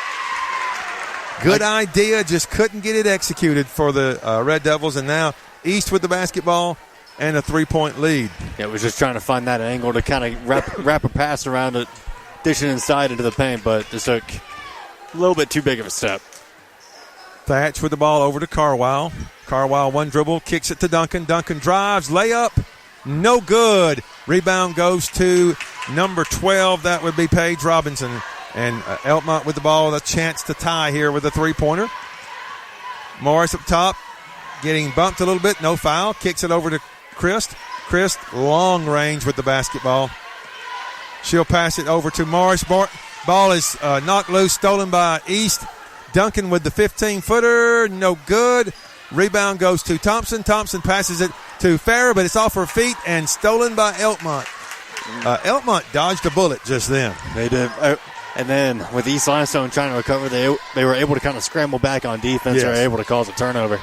So Elkmont needs a basket right here, trailing by 3. Robinson with the ball. She kicks it over to Morris. Morris, one dribble, picks it up, kicks it to Chris. Chris to Thomas, open 3. No good. Rebound, Chris. Basket or shot up, no good. Rebound goes to Morris. Morris, a lot of pressure, and she has the ball taken from her by Molly Thompson of East Limestone. Yep, she tried to kick it back out to the top of the key, and Thompson just said no and snatched it right out of her hands. So Carwile with the ball, and I think East is going to make Elkmont come guard him. She's got it on her hip. Inside to Thompson. Thompson double teamed. Good play by the Elkmont defense, and it's a turnover that the Red Devils are able to take advantage of here. Morris over to Thomas. Thomas up top with the basketball to Hamlin. Hamlin will drive, spin, kicks it. Good idea, but the ball was knocked out of bounds. I think it's going to be East Limestone basketball. Good idea, just couldn't execute the play that time. And just a little too crowded in the paint for a play like that. Well, and East is back to doing the kind of job they did in the first quarter defensively. They're not letting them drive and dish the basketball. East with the ball. Taylor Farrah up top, handling the ball, looking over the defense, kicks it to Taylor Thatch. We've got a foul. It's going to be, I believe, on Molly Thompson. And if that's on Thompson, that will be her 4th. Yep. It's going to be on Molly Thompson. That's a little too much movement, a little too aggressive trying to get set up in the post. I'm not 100% sure why they're not shooting free throws. It was not an offensive foul with the basketball, but I guess that one always gets me to whether or not they shoot, but they're not shooting free throws here, and nobody's saying anything. So as the Temptations, I think, once said, it must just be my imagination running away with me. Red Devils with the ball. Thomas, three-pointer left wing. Good! Tylee Thomas, that's at least her 3rd 3 this half, and we're tied at 34 at the midway point of the 4th quarter. You cannot leave her open like that. No, trust me, I know. East with the basketball. Carwile top of the key, 3, no good. Rebound goes saved by East, but Elkmont will pick it up. They've got the numbers if they want to use it. Hamlin drives, kicks it to Thomas. Thomas fills that three-point shot. Good! Tiny Thomas, back-to-back threes, and Elkmont has taken a 37-34 lead, a 6-0 run of their own to get this lead, and we've got a full timeout, so we'll take a break here. 3:46 left in the game. Elkmont leads East Limestone 37-34. You're listening to Limestone County High School basketball from Play Action Sports. Davis & Cole LLP in Athens has served the area assisting individuals and businesses with bookkeeping, tax preparation and filing, and routine accounting. Davis & Cole LLP, 105 South Marion Street in Athens. Call 232-9994. Davis & Cole LLP. Are you a good sport? Enter your name to be our good sport on the Play Action Sports Report. Every Wednesday during the podcast, we'll announce the winner. You might pick up a $25 gift certificate from Max Steakhouse in Athens. Just go online to pasnetwork.net, look for the Good Sport tab, and register. The Good Sport. Our next one could be you. From Max Steakhouse and Play Action Sports. And we're at Ardmore High School, where we've got a wonderful girls basketball game going on here between Elkmont and East Limestone, the finals of the Limestone County Tournament. It's 37-34 Elkmont, but the lead has gone back and forth this entire second half. Red Devils with the lead right now. 3:46 left in the game. East will be inbounding the basketball. Elkmont not pressing right now. Looks like they're in a man-to-man. So Tamaya Thatch brings the ball down, kicks it to Farrah at the top. She'll go to Taylor Thatch, over to Tamaya. Back to Carwile. Carwile now will back up. She'll get it to Farrah, looking inside. Can't find anything. There's a screen set for Farrah, but nothing developed. She dribbles the basketball, keeps tom-tomming the ball, as they used to say, which is kind of appropriate for East Limestone. But anyway, the ball gets passed out to Tamaya Thatch. She'll set the offense up. Passes to Farrah. Farrah, top of the key, 3. It is no good. Rebound knocked out of bounds to Elkmont. Witherspoon trying to maybe get number 23, Thea Hamlin, to touch it to keep it East Limestone ball, but it didn't work out. And that was a good job by East Limestone getting patient. I think they got the shot that they would have wanted. It just didn't go. Now, if you're an East Limestone fan, you need a stop. If you're an Elkmont fan, you need a basket right here. Red Devils up 3. Hamlin drives, kicks it over to Christ. In the corner, she'll dribble it out. Cross-court pass to Newton. Newton to Christ. Christ trying to get the ball to Hamlin, but she can't. Over to Broadway. Broadway will go to the middle. Kicks it out to Newton. Newton being pressured by Taylor Farrah. And we've got a timeout by Elkmont. I believe it's going to be a full. Yep. So it's a full timeout. 2:30 left in the game. Your score, Elkmont 37, East Limestone 34. You're listening to Limestone County High School basketball from Play Action Sports. Athens Utilities comprises Athens Electric, Athens Gas, and Athens Water Services. Together, we are committed to providing reliable and affordable electricity, natural gas, and water and wastewater services.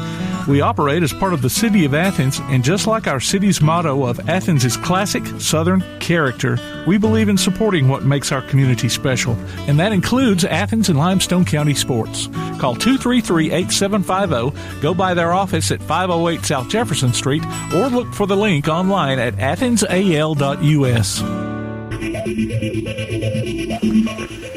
2:30 left in the contest here between East Limestone and Elkmont. Coming up after this game will be the varsity boys championship game between East Limestone and West Limestone. So we'll be bringing you that game as well. But right now we've got a good girls game.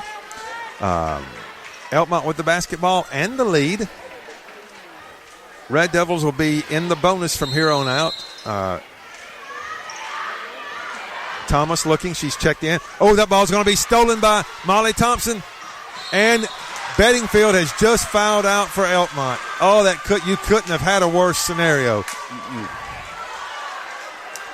That's one of those where you don't ever want to say just take the layup, but I think you say just take the layup. Yep. You cannot risk fouling out on a fast break like that, especially if it would give them two free shots as well.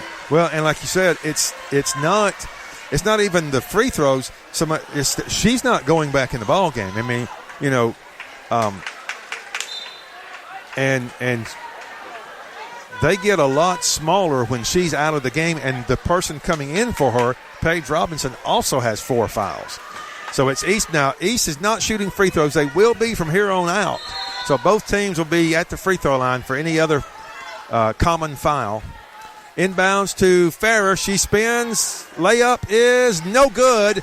Rebound goes to Elkmont. Ball is nearly stolen, and it's going to be off of Meredith Christ, and it will be East Limestone basketball. Paige Robinson got the rebound for Elkmont, but on the pass it was knocked off of Christ by East Limestone Indian, and they've got the basketball. Thatch inside to Thompson. Thompson, good move. She draws a foul, and that should be 5 on Paige Robinson if it's on Robinson, and I believe it is. Looks like it's going to be number 23, Thea Hamlin. Yes. That's her second.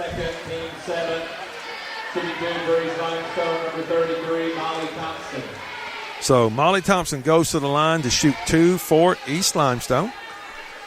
Her first free throw is no good. It's a little long. She'll get a second free throw. Checking in for East is Duncan.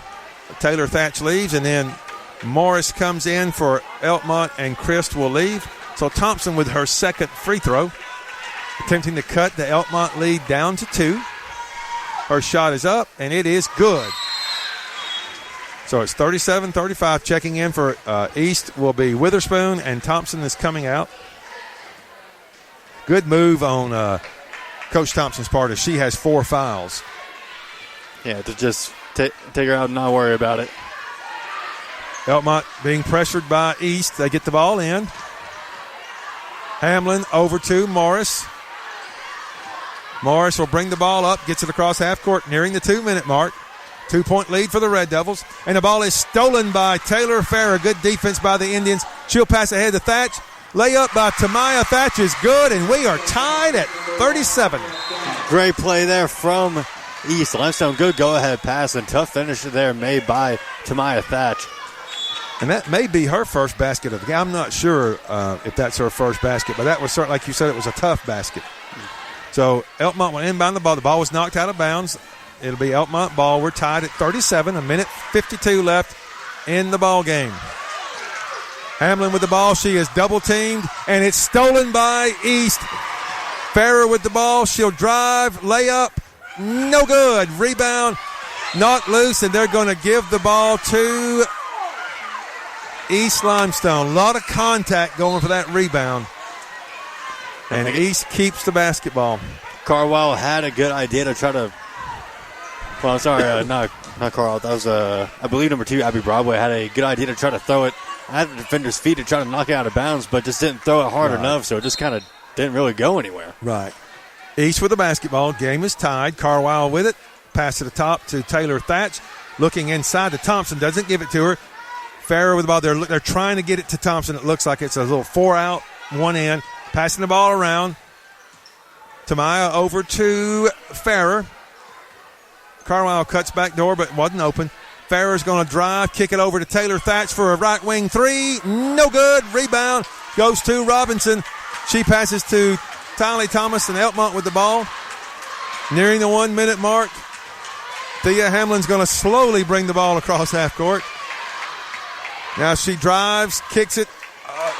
Had a good idea, but Broadway did not continue cutting to the basket. Not blaming her, but she thought she was going to cut to the basket, and the ball goes harmlessly out of bounds. 1:01 left in the game. Tied at 37, and East Limestone with the basketball. Tamaya Thatch over to Taylor Farrer. Long range, Farrer with the ball. She'll kick it to Tamaya. Over to Taylor Thatch, the top. To Farrer, left wing, looking inside. And there's a good screen by Carwile. She gets it inside to Thompson. Thompson spin shot, no good. Rebound goes to Elkmont. Thea Hamlin with the ball, 30 seconds left in regulation. I believe Thompson was looking for a foul, but didn't come. But the call didn't come. So now Hamlin with the basketball, being guarded by Farrer, and we've got a timeout. Elkmont's got to be a full, I would have to believe. It is. We're going to take a break.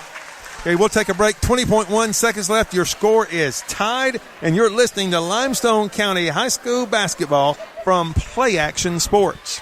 One of the worst feelings you can have is that of being stranded. Well, BT's Towing, Tire, and Truck Repair makes that a thing of the past with 24/7 towing services and roadside assistance in the northern Alabama and southern Tennessee areas. But that's not all. They also offer truck and trailer repair, mobile welding, brake service and repair, new and used tires, and other major and minor repairs. Their name says it all. BT's Towing, Tire, and Truck Repair. For 24/7 response, call 497-8234. That's 497-8234. BT's Towing, Tire, and Truck Repair. Oh my, if you're not here watching this, we appreciate you listening, but you are missing a very good high school basketball game here in the Varsity Girls County Championship between Elkmont and East Limestone. The score is tied at 37. There's 20.1 seconds left in the game. Elkmont has the ball on their offensive end. Both teams are in the bonus. Morgan Morris will inbound the ball for the Red Devils. She looks, and it is stolen by Duncan for East Limestone. And now it's going to be a timeout. East, they had the ball with 15.3 seconds. That was one of those where she was moving away from the pass, and East Limestone Duncan was moving towards the pass. You could see it coming. So it's East basketball. Are we keeping it here? Okay, we're going to keep it right here as there's 15.3 seconds left in the game. Again, score is tied between East Limestone and Elkmont. It'll be East Limestone basketball. And now, Bailey, we're probably fixing to earn the large paycheck that we're going to receive here shortly from producer extraordinaire Tim Lambert. But I got to believe that the ball is going to wind up in the hands of Taylor Farrer for East Limestone. I mean, I would imagine the same thing. I mean, if you're the Elkmont coach right now, you're drawing up some kind of off-the-ball screen for it to get an open shot. But with East Limestone, I mean, you got the steal now, 15 seconds, so you're getting the ball around half court. Well, I believe they're going to do that. They're going to try that 4-out with Thompson inside because she's got a size advantage. Robinson's got 4 fouls. And if you get it to Farrer, you have to respect her ability to shoot, to drive. And so she's going to be hard to guard. Carwile's going to inbound it, and she'll get it to Maya Thatch. Thatch kicks it over to Farrer. Farrer's going to drive, layup. No good. Rebound goes to Thomas. 5 seconds left. She's trying to get the ball across half court. 3 seconds. 2. She shoots a long shot. No good. And we are going to go to overtime. And that time, Taylor Farrer got a good look, but it was a tough shot. Didn't go in. And so we've got a tie ball game. We're going to take a break. It's 37-37 in the championship game between Elkmont and East Limestone. You're listening to Limestone County High School basketball from Play Action Sports.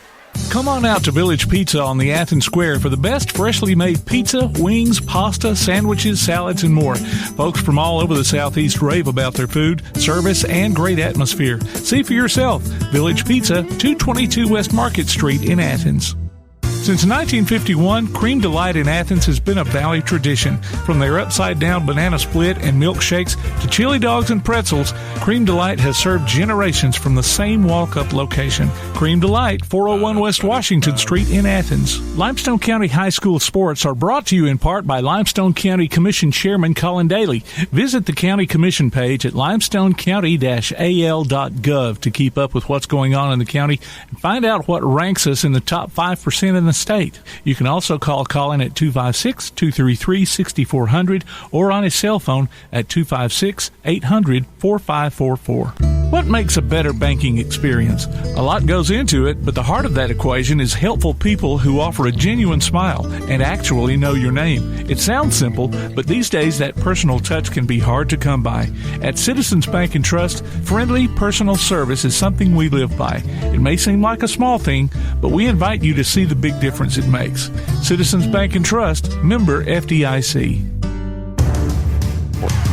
And overtime is underway here in the Limestone County Varsity Girls Championship game. Elkmont wins the tip. They've got the ball.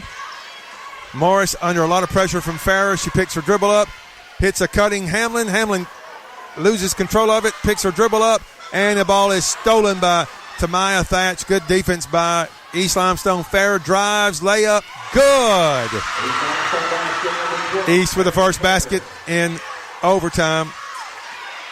Once again, Farrer just taking it all the way across court and making it, again, a tough finish. Yeah. So now we've got a foul on number 24, Taylor Thatch. I believe that's her first. Might be her second. We're fixing to find out. It's her first. So free throws will be involved for Morgan Morris. Still shooting the 1-and-1. Elkmont. Oh, I'm sorry, Thea Hamlin. I thought it was 11. It's 23. Hamlin's free throw is good. First free throw is good. It's now 39-38 East Limestone. Just underway here in the overtime period, the first overtime. Hamlin's second free throw is also good, and we're tied at 39. Ooh. Not that the listeners care. I just figured out why former Brewer coach Ricky Allen is here.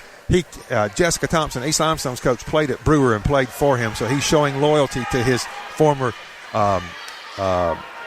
player. Again, not that anyone cares, but that just came to me. I thought I'd share it.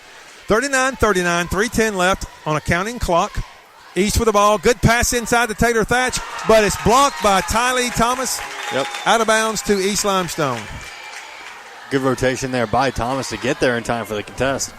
Yes, it was a good play. The only thing, when Thatch caught it, she had to turn around, and that gave Thomas enough time to hustle and get the block.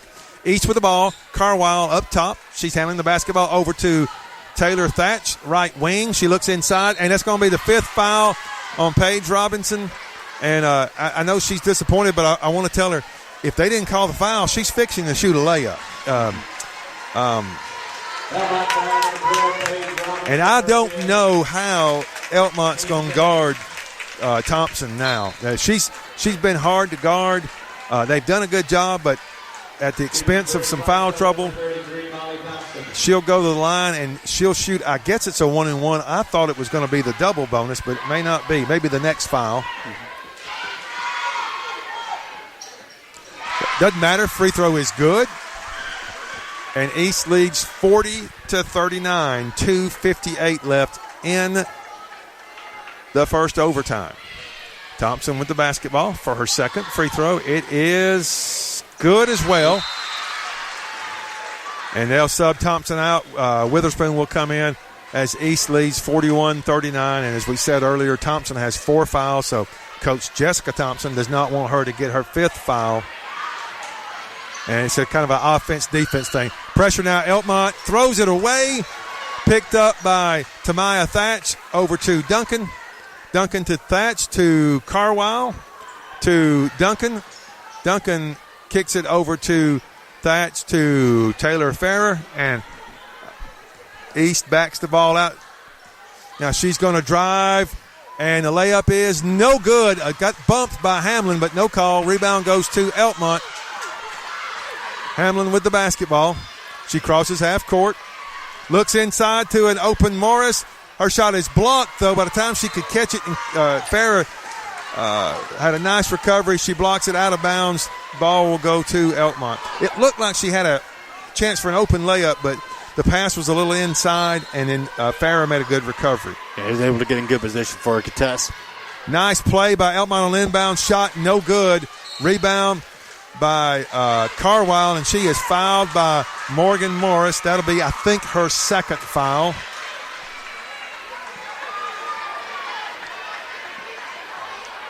Again, I mean, Elkmont just right now with Both of their post players having been fouled out, just forced to play small ball.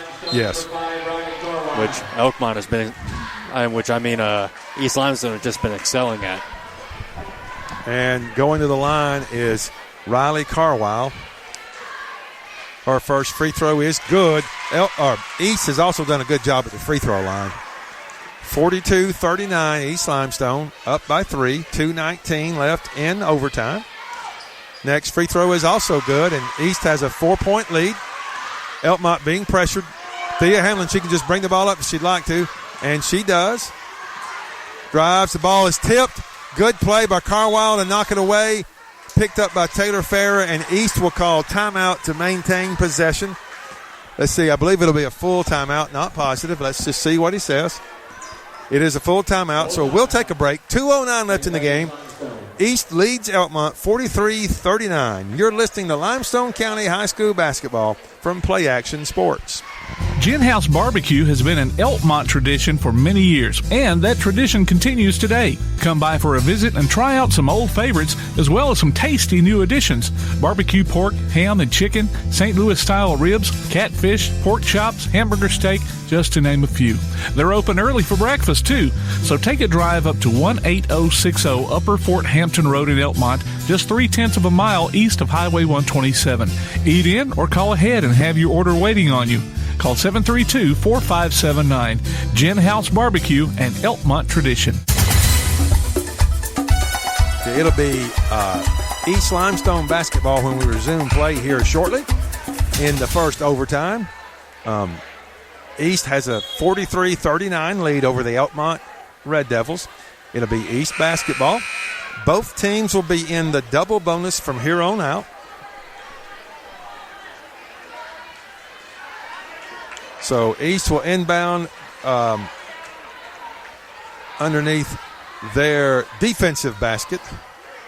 Elkmont is going to – they're not guarding the inbounder. It's add some pressure. Thompson with the basketball, passes over to Farrer. Farrer brings the ball up. East was able to get the ball up fairly easily. Tamaya Thatch with the ball now up top, being guarded by Newton. Ball knocked loose, almost stolen, and it goes out of bounds. It'll be off East Limestone, and it belongs to Elkmont. I said they got the turnover. So it all depends on whether or not they can hit that outside shot. So it's Elkmont basketball, trailing by 4. Abby Broadway kicks it over to Newton. Newton will get it across. Man-to-man defense for the Indians. She's going to drive, kicks it to Tylee Thomas, who gets in the lane. The ball knocked loose, and it is stolen by East Limestone's Taylor Farrer. She drives, kicks it to Carwile, goes through her hands and out of bounds. That's got to be that's not Elkmont's ball. So East got the steal, but kind of got a little out of control and turned it over. It'll be Elkmont basketball, and the Devils desperately need a basket. So East Limestone also going with a full court pressure of their own. Yes. Hamlin with the ball, 1:26 and counting. She'll take it, drive, stops, looking for Thomas. She finds her. 3-point shot is, I think, partially blocked. No good. Rebound goes to Witherspoon for East Limestone. And Carwile is fouled by, that is number 3, Brianna Newton for Elkmont.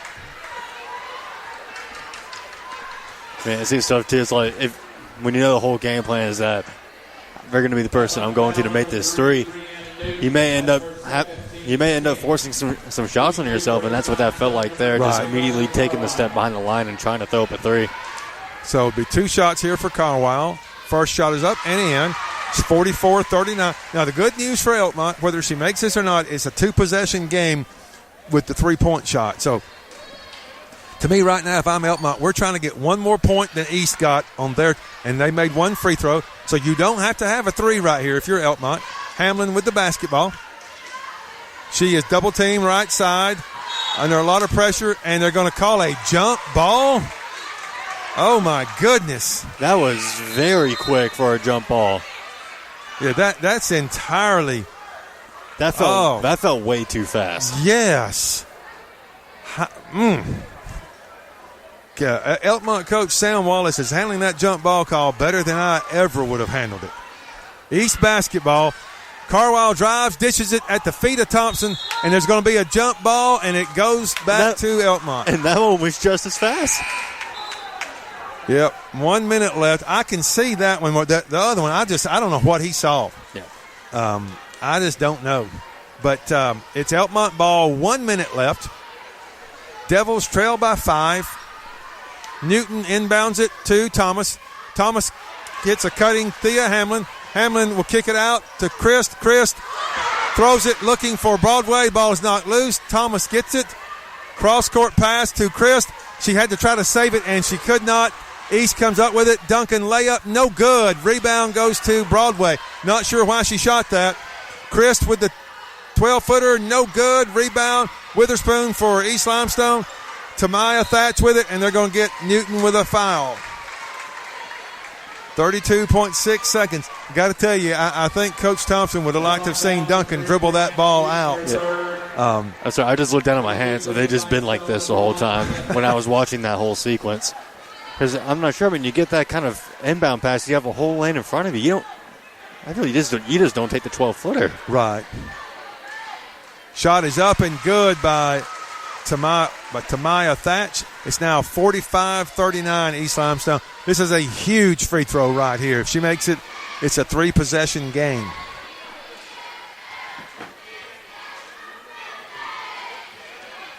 She gets the basketball, spins it, dribbles a couple of times, and fires. It's good. 46-39 East by 7. 32 seconds left and counting. Oh, you don't want to be reaching. No, that's one of those where I understand the pressure because you want to make them take their time. But the foul, she gets 2, and that's her 5th foul on Tamaya Thatch. So she's out of the game. And Brianna Newton shooting 2 free throws for the Red Devils. So Thompson will send in Taylor Thatch. And Newton with her first of 2 free throws. It's up and good. So it's 46-40.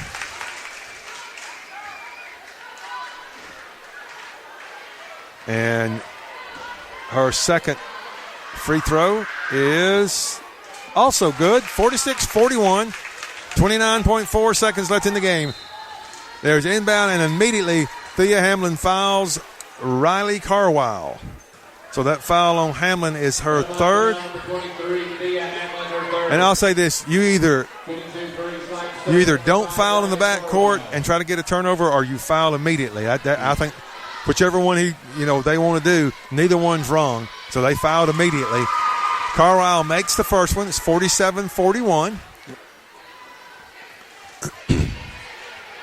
Next free throw is long, no good, but rebound goes to Witherspoon, and she is fouled by Newton, I believe. That's her 3rd, or her 4th, I'm sorry. Not sure why Morgan Morris, she's been out for a while. I'm not sure if she's injured. First free throw good by Witherspoon. It's 48-41. 26.3 seconds left in the first overtime. Her second free throw is in and out, no good, but rebound goes to Farrer. And this is where the size advantage, East Limestone has been able to take advantage of that. And just being able to get into those good positions faster. So Farrer will shoot 2. Interesting stats there, but first free throw is no good.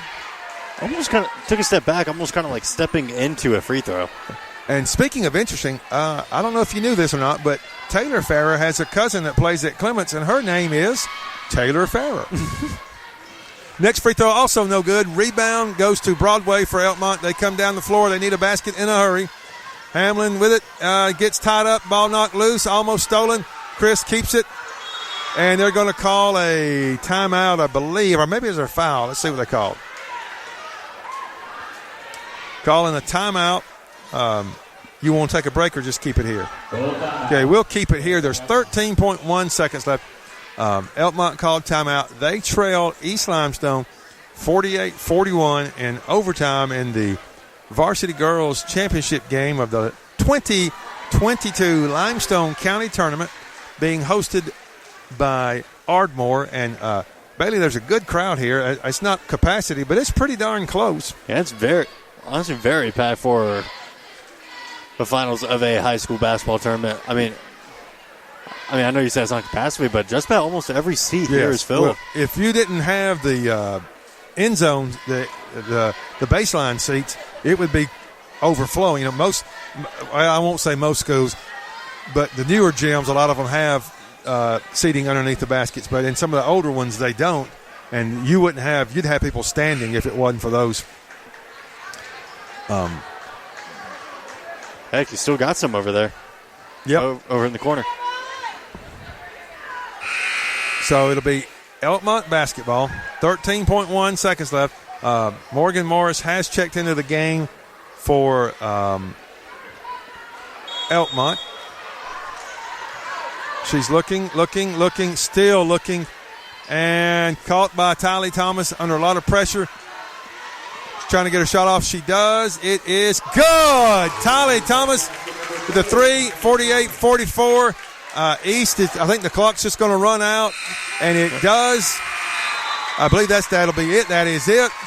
So East Limestone wins the Varsity Girls Limestone County Championship, 48-44 overtime win over Elkmont. We'll be taking a break here. You're listening to Limestone County High School basketball from Play Action Sports. Technology is a great thing, but sometimes a camera in your phone just isn't enough. That's where Down Home Portraits comes in. Robbie Newport at Down Home Portraits can capture any event you like: sports, family, parties, or senior portraits. Call Robbie at Down Home Portraits at 777-3528. Visit them on Facebook or online at downhomeportraits.zenfolio.com. Down Home Portraits, 777-3528. Limestone County High School sports are brought to you in part by Limestone County Commission Chairman Colin Daly. Visit the County Commission page at limestonecounty-al.gov to keep up with what's going on in the county and find out what ranks us in the top 5% in the state. You can also call Colin at 256-233-6400 or on his cell phone at 256-800-4544. Hey guys, this is Joanna with CEI Bookstore and Truth Publications. I'd like to personally invite you to our storefront.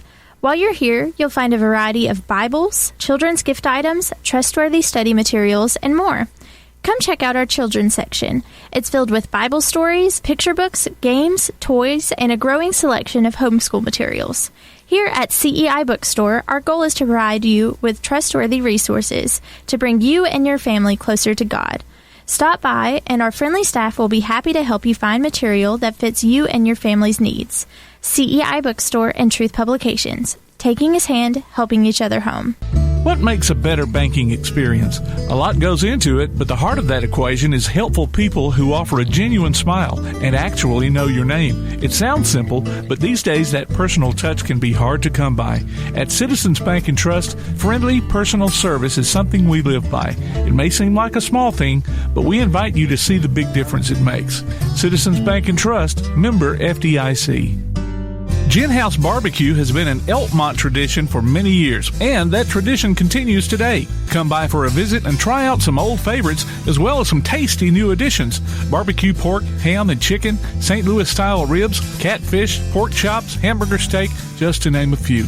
They're open early for breakfast, too, so take a drive up to 18060 Upper Fort Hampton Road in Elkmont, just 0.3 of a mile east of Highway 127. Eat in or call ahead and have your order waiting on you. Call 732-4579. Gin House Barbecue and Elkmont Tradition. Looking for t-shirts with just the message you want? They're as close as your computer or mobile device. Just go to daddyoscustomtees.com and look through the selection of designs for the perfect one. Or say just what you want with your very own designer message. Daddy O's Custom Tees features short and long sleeve t-shirts plus sweatshirts, hoodies, aprons, mugs, and even pet apparel. With Daddy O's Custom Tees, you can have it your way, whether you need one or 100. Go to daddyoscustomtees.com. That's DADDYOS Custom TEES.com. daddyoscustomtees.com. If you'd like to download a copy of this game or hear it again on demand, go to pasnetwork.net. You can find this game and previous games under the Archives tab. You can also subscribe to the Play Action Sports podcast and listen to it on your favorite platform like iTunes, Amazon, and Spotify, or ask Alexa or Google to open the Play Action Sports podcast, keeping you up to date on Athens and Limestone County sports. Play Action Sports. Hey, welcome back, everybody, to Limestone County High School basketball here, brought to you by Play Action Sports. We are just minutes away from the varsity boys contest between West Limestone and East Limestone for the Limestone County Championship. We're going to be right back here with some more pregame action. You're listening to Limestone County High School basketball from Play Action Sports. Whether you're in the market for residential or commercial property or looking to sell your current home, land, or building, make your first call to the Phillips team at Alabama Real Estate Solutions. Paula and James can help you with everything you need, whether you're buying or selling. Call Paula at 777-4916 or James at 656-2370. You can also see their listings online at alrealsolutions.com. Look for them on Facebook, too. The Phillips team at Alabama Real Estate Solutions. Real solutions for real estate. The next time you need a pharmacy, one call to Athens Creekside Drugs, Salem Pharmacy, or Florence Express Pharmacy will fill the bill. All three locations are committed to providing you the best services a pharmacy can offer, with the emphasis on quality, value, and service. Whether your needs are simple or complex in nature, either location can provide solutions that deliver results. They pride themselves on being a company where customer service means timeliness, quality service, and a friendly attitude. Athens Creekside Drugs at 605 Highway 31 South, Salem Pharmacy at 28730 Highway 99, and Florence Express Pharmacy on Mall Road in Florence.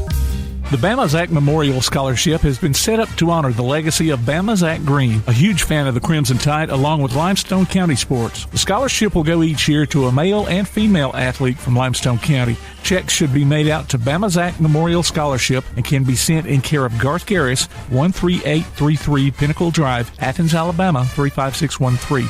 Donations can also be made in person at First State Bank of the South at 1319 Highway 72 East in Athens. Thank you for showing your support for local athletes by giving to the Bama Zach Memorial Scholarship. Limestone County High School sports are brought to you in part by Limestone County Commission Chairman Colin Daly. Visit the County Commission page at limestonecounty-al.gov to keep up with what's going on in the county and find out what ranks us in the top 5% in the state. You can also call Colin at 256-233-6400 or on his cell phone at 256-800-4544. What makes a better banking experience? A lot goes into it, but the heart of that equation is helpful people who offer a genuine smile and actually know your name. It sounds simple, but these days that personal touch can be hard to come by. At Citizens Bank and Trust, friendly personal service is something we live by. It may seem like a small thing, but we invite you to see the big difference it makes. Citizens Bank and Trust, member FDIC. Are you a good sport? Enter your name to be our good sport on the Play Action Sports Report. Every Wednesday during the podcast, we'll announce the winner. You might pick up a $25 gift certificate from Max Steakhouse in Athens. Just go online to pasnetwork.net, look for the Good Sport tab, and register. The Good Sport. Our next one could be you. From Max Steakhouse and Play Action Sports.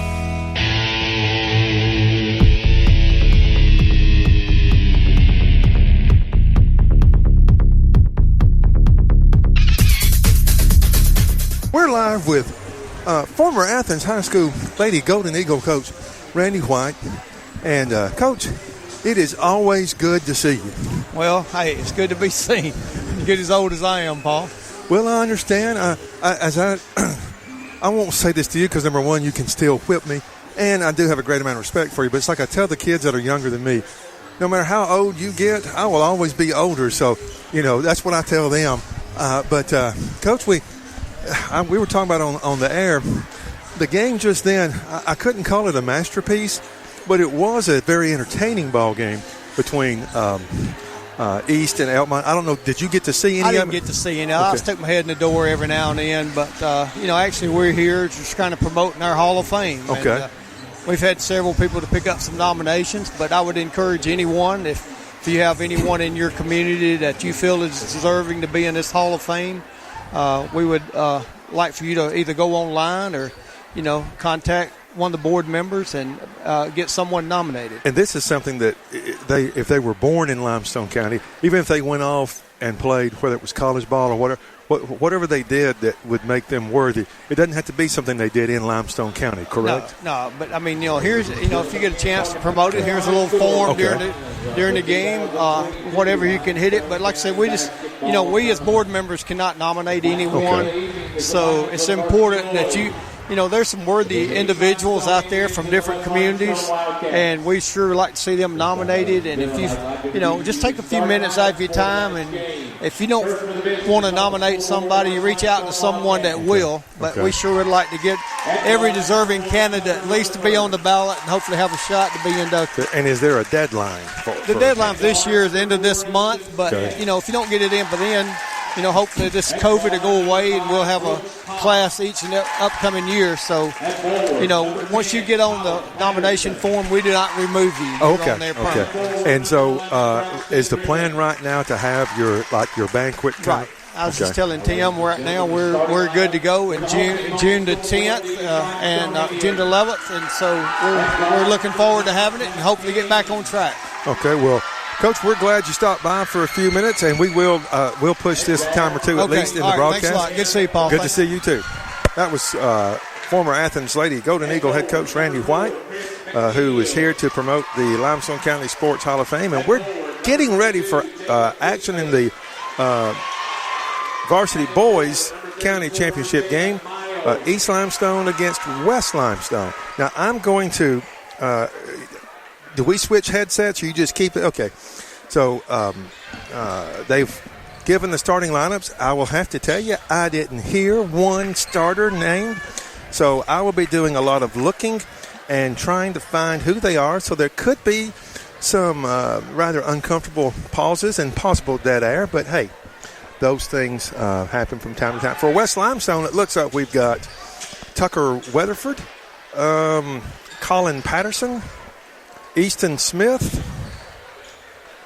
let's see, Brooks Poff, and Braxton Griffin. Jumping for the Indians is number 22, Jacob Eastlick. And the tip is controlled by East Limestone. They have the basketball. Kicked it over to Jeb Blanton. Blanton over to number 12, Zachary Kane. Drive by number 22. Shot no good. That was Jacob Eastlick. Rebound went to Braxton Griffin.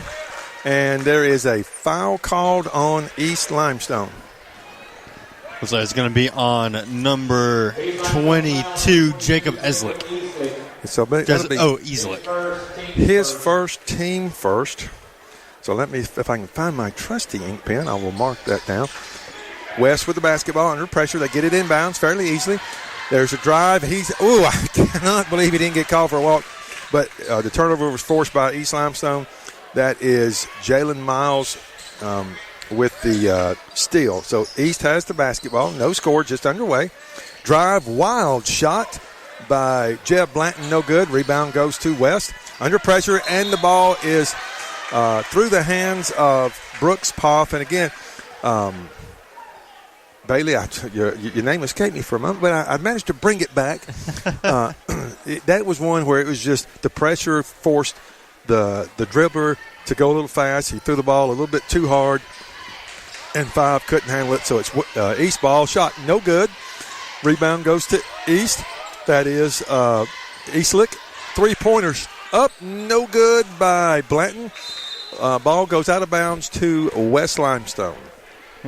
Looks like this game is going to follow the same trend as the varsity girls game. It's going to be very just highly aggressive on both ends of the floor for both teams, especially since it's a East and West rivalry. Yeah, and it'll be very interesting. West only has 6 players available, so the fatigue factor. It'll be interesting as East is pressing and forced another turnover. A walk called on Colin Patterson, the 6'5" junior. He was making the pass, and I had thought that he'd gotten the pass off, but they called him for that extra step. So it's East Limestone basketball. Inbounding it is, I think that was Christopher McNeil. It was Christopher McNeil. He gets the ball in, handing the ball up top, over to McNeil. Baseline three is good. So Christopher McNeil gives us the first basket of the game, and East leads 3-0. A good ball movement there from East Limestone, able to find him open in the corner. And then there's pressure and a foul called on East. On number 4, McNeil, I believe. Let's see. Yep. His first, team's second. And it looks like West is going to have to handle. And as I tell my kids, it's not just breaking the press that gets people out of the press. You have to score. Because if you break the press and miss the shot, there's not many coaches that will get out of it. So West needs to get a couple of baskets here and maybe get East to ease off on the pressure. They do get the ball inbounds, bringing it up. Number 4, that is Smith. Over to Poff. Poff to Griffin. Griffin being guarded closely by Jalen Miles. Pass almost went backcourt, but Colin Patterson was able to retrieve it. Back cut, couldn't find him. Now Patterson is being pressured. Finds Poff. Poff gets in the lane, and the ball is ripped, almost stolen. It's loose now. Poff gets it, hands it to number 11, Braxton Griffin, and the layup is good. West Limestone doing a good job sticking with the play, being very tenacious, and just scrambling for the ball at all costs on the ground, and was able to find a brief opening to score. Yes, that was being given a bag of lemons, and they made a very tasty lemonade. Ball passed inside. Miles kicks it out over to Blanton. The shot is, Eastlick. Shot no good. Ball goes out of bounds. It will belong to West Limestone. 5:38 left in the first period. East with a 3-2 lead over West Limestone in the Varsity Boys County Championship game here at Ardmore High School. And Easton Smith does his best Danny Ainge impression. Gets it down to Braxton Griffin for the layup. It's now 4-3 West Limestone. Not gonna lie, I was thinking the exact same thing on that. I was thinking Danny Ainge too.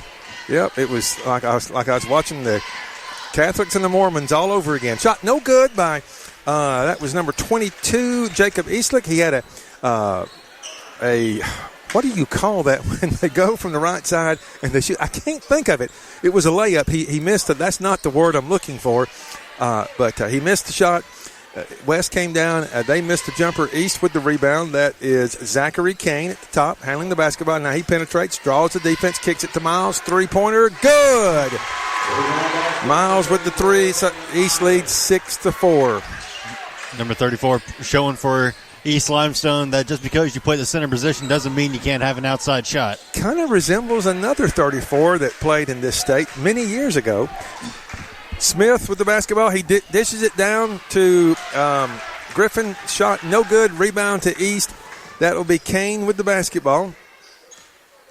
And he drives. Layup. No good. A lot of contact. No call. Rebound goes to Patterson for West Limestone. He's coming down all the way. And he is fouled. Not sure which Indian, but there is one. Okay, Jeb Blanton. Well, Colin got that rebound, and he was determined to go coast to coast. East didn't have anybody step in front of him, but they reached and got the foul, so it's 2 shots for Patterson. His first shot is good, and it's now 6-5 East Limestone over West Limestone as we near the midway point of the first quarter. So we got our first sub coming in for West Limestone. That's number 12, Walker Wynn. Coming in for number 11, Braxton Griffin. Okay. So West with a second free throw.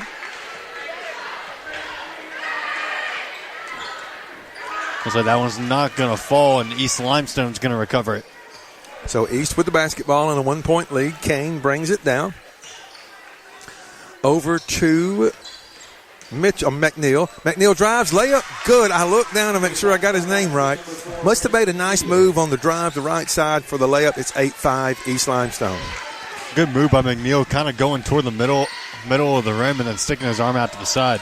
Excellent job by Smith breaking the press. He kicked it to Tucker Weatherford for the layup, and it's now 8-7. The East lead is cut to 1, and Bailey, that's how you get them. If you can do that a couple of times, you really start making them think about getting out of the press. East with the basketball, passing it around the top. Right side drive by Kane. Good move. Shot no good, but they're going to get, I believe. Ooh, let's see. Yeah, they're going to get Weatherford. I first thought he was going to call a walk, but he was saying he got him on the elbow. So, go ahead. I'm about to say that's going to be big for West Limestone. I mean, any of those fouls, that's just a potential marker just ticking down to them. Maybe you might just be running a full 5-man roster. Yes. First free throw was good by Kane. It's now 9-7. I've got a twin brother that coaches basketball as well, and one of his first years as head coach, he finished a game with 3 players. The opposing team finished with 4. So West Limestone with just 6 players on their roster. They got the rebound on the missed free throw. Weatherford with it up top over to Poff. Poff swings it to Smith. Smith to Patterson. Patterson back to Smith for the baseline 3. And it is no good and goes out of bounds to East Limestone. Yep. I'm afraid off the top of the backboard, did that in front of the East Limestone student section. I'm afraid they might not let him hear the end of that until the end of this half. Yeah, that was a shot only a mother could love. East with the basketball. Kicks it to the right side. Up top, number 22. That is Eastlick, I believe. Inside to number 2. That is Chandler Moore, who just checked in, and he gets the basket to give East their largest lead of the game at 4 points. It's 11-7, 2:35 on the counting clock. Patterson with the ball going coast to coast. He got fouled as he drove. You know, that's one of those where, as a coach, you want to tell the kids, if he makes that shot, we're forcing him to make a tough shot. Don't reach in. I mean, you know, that's the second time they've reached when they really had him, I don't know if I'd say well defended, but it was going to be a forced shot or a contested shot, but he gets 2 free throws. His first free throw is good. So we got number 3. Oh, so for East Limestone, does not appear to be on the roster, number 3. Hot dog. That's every parent's dream, is to have their son in the game, but not on the roster. Second free throw is no good, rebounded by McNeil. I wonder, there's a 5 on the roster, but there's not one dressed out, so that may be him. Rebound by McNeil for East Limestone. He gets the putback on the missed 3, and it's 13-8 Indians. West with the basketball. Walker Wynn was trapped in the corner, but he managed to East knocked the ball loose, but it went out of bounds, and West will keep possession. Good job throwing it off the defender when you're trapped by that press to try to get out of it. Yes. So inbounds goes to Griffin. Griffin to Smith. Smith to a cutting. Poff. Layup. Contested. No good. Gets his own rebound. Goes back up. It is good. Excellent work by Poff. Very tough shot there. Tough shot to make there. Almost directly under the basket. Trying to jump to the outside and make it go in. 13-10. East with a 3-point lead late in the first period of play. McNeil with the basketball. Over to Kane. Kane shoots. It's no good. Rebound. Controlled by Wynn, and they're going to call him for a walk. Walker Wynn got the rebound, but took steps. So it's East Limestone basketball. They get the ball in to number 34, Jalen Miles. Over to McNeil. McNeil drives. 8-footer, no good. Rebound by Braxton Griffin. He'll get it to Smith. And Smith will bring the ball up the floor for the Wildcats. I got a feeling you got the information of who number 3 is. Yep. Thanks to our trusty producer, Mr. Lambert. We got, his name is number 3, Kenneth Thomas. Kenneth Timmons. Kenneth Timmons. Okay, West missed a shot, got the rebound. I believe that was Brooks Poff getting the rebound, and it's now 13-12 with 1 minute left on a counting clock in the first quarter. East with the basketball. Drive by number 12, Kane, is a forced shot. That's one of those, maybe he got him, but to me, that's a bailout call by the official. And I'm not, maybe he did foul him. I didn't think he fouled him. A little bit late. Maybe the arm came down at the end, but, yeah, it seemed almost like a bailout. So Kane will shoot 2. His first free throw is up and good. Kane is able to make free throws. You notice how got a little Old Testament action in there? Yeah. I noticed. I just wasn't going to acknowledge it. I think you were. You were. Haters are going to. I should know that. Haters I'm just going to let that one slide and hope we kind of forget about it. I understand. That won't be the last one if I can help it. Second free throw by Kane is no good, and rebound goes to West Limestone's Braxton Griffin. He'll give the ball to Smith, and Smith is going to bring the ball up the floor. Chance to tie or take the lead for the Wildcats as they pass the ball around the horn. Gets it to Weatherford. Weatherford in trouble. Hits a cutting win, and they're going to get a charge on Walker Wynn. That's one of those where, he had the right idea, but there just wasn't anything there. And again, it was caused by good defense on Weatherford. He had to get rid of the basketball. He hit Walker Wynn, but it winds up being an offensive foul and a turnover for West Limestone. So East Limestone ball. Indians lead by 2. Timmons passes the ball over to number 23, Jeb Blanton. 3-point shot by Timmons is no good. Rebound goes to Weatherford. A lot of contact, but no call. He gets the ball to Smith. Smith's going to bring the ball up. West Limestone has numbers. Smith kicks it out to Weatherford. Back to Smith. Smith with the basketball. And a foul is going to be called on East Limestone's Timmons. You said his name is Timmons. Yep. So he's trying from behind, trying to poke the ball out, but. So 7 seconds left. East getting in a little bit of foul trouble with 5 team fouls. West inbounds the ball to Poff. Poff's got it. He kicks it over to Weatherford. Weatherford long 3, no good. Ooh. And the rebound to McNeil, and that'll do it for the first quarter of play. Your score, East Limestone 14, West Limestone 12. You're listening to Limestone County High School basketball from Play Action Sports. Gin House Barbecue has been an Elkmont tradition for many years, and that tradition continues today. Come by for a visit and try out some old favorites, as well as some tasty new additions. Barbecue pork, ham and chicken, St. Louis-style ribs, catfish, pork chops, hamburger steak, just to name a few. They're open early for breakfast, too, so take a drive up to 18060 Upper Fort Hampton Road in Elkmont, just 0.3 of a mile east of Highway 127. Eat in or call ahead and have your order waiting on you. Call 732-4579. Gin House Barbecue and Elkmont tradition. Want to howl with the Havoc this season? Now's your chance from Tailgate Talk and the Huntsville Havoc. Just go to tailgatetalk.net and register your name. Then listen to Tailgate Talk Saturday mornings at 10 as we announce the weekly winners of Huntsville Havoc tickets. Howl with the Havoc this season from the Huntsville Havoc, Tailgate Talk, and 1080 WKAC.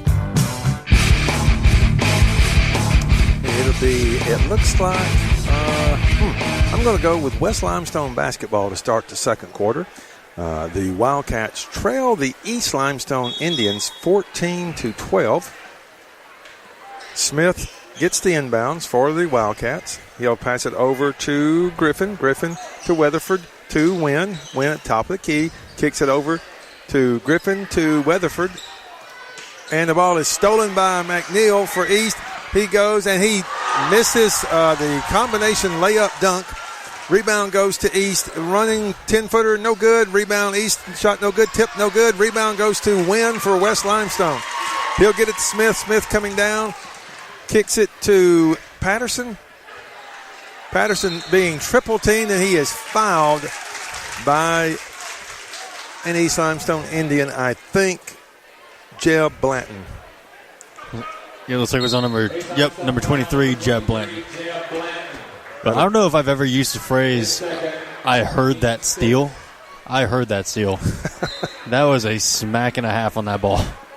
So West with the basketball inbound to Patterson, over to Smith. Smith gets a screen from Patterson. And good defense by East Limestone, but West keeps the ball. Patterson three-pointer from the corner, no good. Rebound goes to East. That was number 15, Hunter Wiggins with the rebound. East quickly down. Ball over to Timmons, three-pointer, no good. Rebound, not McNeil, but Chandler Moore. And there's a foul called on West Limestone, I believe. So who's on number 10, Colin Patterson. That's his second. His second, the team foul, number 4. East has got a young group out there. Chandler Moore is a 10th grader. Number 3 is, I believe, I don't know what grade he's in. We don't have him listed. Number 4 is a senior. 12 is a 9th grader. And 15 is a 9th grader. Wiggins with the ball, shot no good. Rebound put back, good by Christopher McNeil. Great effort on that play. Way to, honestly, to jump ahead of time to try to be in the perfect spot where the ball was going to land for the putback. Good stuff by McNeil. 16-12, Indians lead. Wildcats with the basketball. Smith at long range with it, dribbling, driving the lane, kicks it to Griffin. Shot blocked by Wiggins and rebounded by Wiggins. Good play by East. They've got the ball coming down. Is Kane. He's going to drive. Good move, but he couldn't finish. Rebound goes to Griffin, and it's going to be a jump ball, and East will keep possession. I'd say Coach Taylor's a little animated over there. I'm not sure what he was, if it was a box out he was talking about or what, but he was quite animated. So East will have the basketball on their offensive end, trying to inbound it, and they do. Moore with it. He's going to drive and really forced the layup there. I believe it's going to be West Limestone basketball. That time, there really wasn't anything there. I think he could have driven, and he drew the defense. He could have dished it, but he was trying to get the layup, and he lost control of the ball. So it's going to be West Limestone basketball. 6:12 left in the first half. Wildcats trailing the Indians by 4. Poff with the basketball under a little bit of pressure. Now he gets double-teamed, and it is stolen by East Limestone. Miles with it. Over, let's see, Moore's got the ball. He'll swing it over to Kane. Kane looks to drive, but can't. Kicks it to Moore. Three-pointer, no good. Rebound loose and picked up by Weatherford for West Limestone. So Smith will bring the ball down. Over to Poff. Poff to Griffin. Griffin out to Weatherford to Wynn. Wynn almost had it stolen, but he keeps it. Weatherford drives the baseline. Dishes it to Griffin, and he gets the two-footer to fall at 16-14, East Limestone. Good job there by Griffin. Tough finish there at the basket. So Indians with the lead in the basketball. Wiggins over to Miles, three-pointer, good! Jalen Miles with the three-pointer, and East has their largest lead at 5, 19-14, 5:05 left in the first half. Smith with the basketball. For West Limestone, he kicks it over to Poff, top of the key, to Weatherford in the corner to Griffin. Griffin to Wynn. Wynn over to Smith. Smith will dribble over, give it to Griffin to Weatherford, keeping the ball on the right side of the floor. Smith with it. He's going to spin in the lane. Shot, no good. Tough shot. Rebound goes to Kane for East Limestone. They bring the ball down quickly. He'll swing it across the floor to Miles. Good catch by Miles. Looked inside, couldn't find anybody, and then it was, it was a pass, but it hit the rim. East got the ball, shot no good by Moore. Rebound goes to Griffin for West Limestone, and West will take I believe, a 30-second timeout. Let's see what the official says. It is indeed, so we'll keep it here. 4:20 left in the second quarter. East Limestone leads West Limestone 19-14. Go online to tailgatetalk.net and enter your nominations for the Applebee's Athlete of the Week and vote on this week's poll. We'll announce the winner Saturday between 10 and noon on Applebee's Tailgate Talk on WKAC. The winner receives a gift card from the Athens Applebee's and a Tailgate Talk t-shirt from Gotcha Covered Screen Printing and more. So it's going to be West Limestone ball. I feel like that Coach Taylor called that timeout mainly just to give his kids a little bit of a breather because, like I said, they've only got 6, and they've been going at it pretty tough. Yeah. On top of that, I'm not sure what kind of pass I saw. It looked like he kind of slung it underhand, but it hit the rim and then just kind of shot off to the side. Oh, yeah, it was not the best decision he's made in his life. It was actually almost kind of close to going in. Yes. So West with the basketball. Griffin, left wing, kicks it to the top. That's Weatherford. Over to Smith on the left side. He's directing traffic, trying to drive but can't. Kicks it to Griffin. Griffin to Poff at the top. Poff now, pass fake, and he's dribbling, kicks it over to Smith.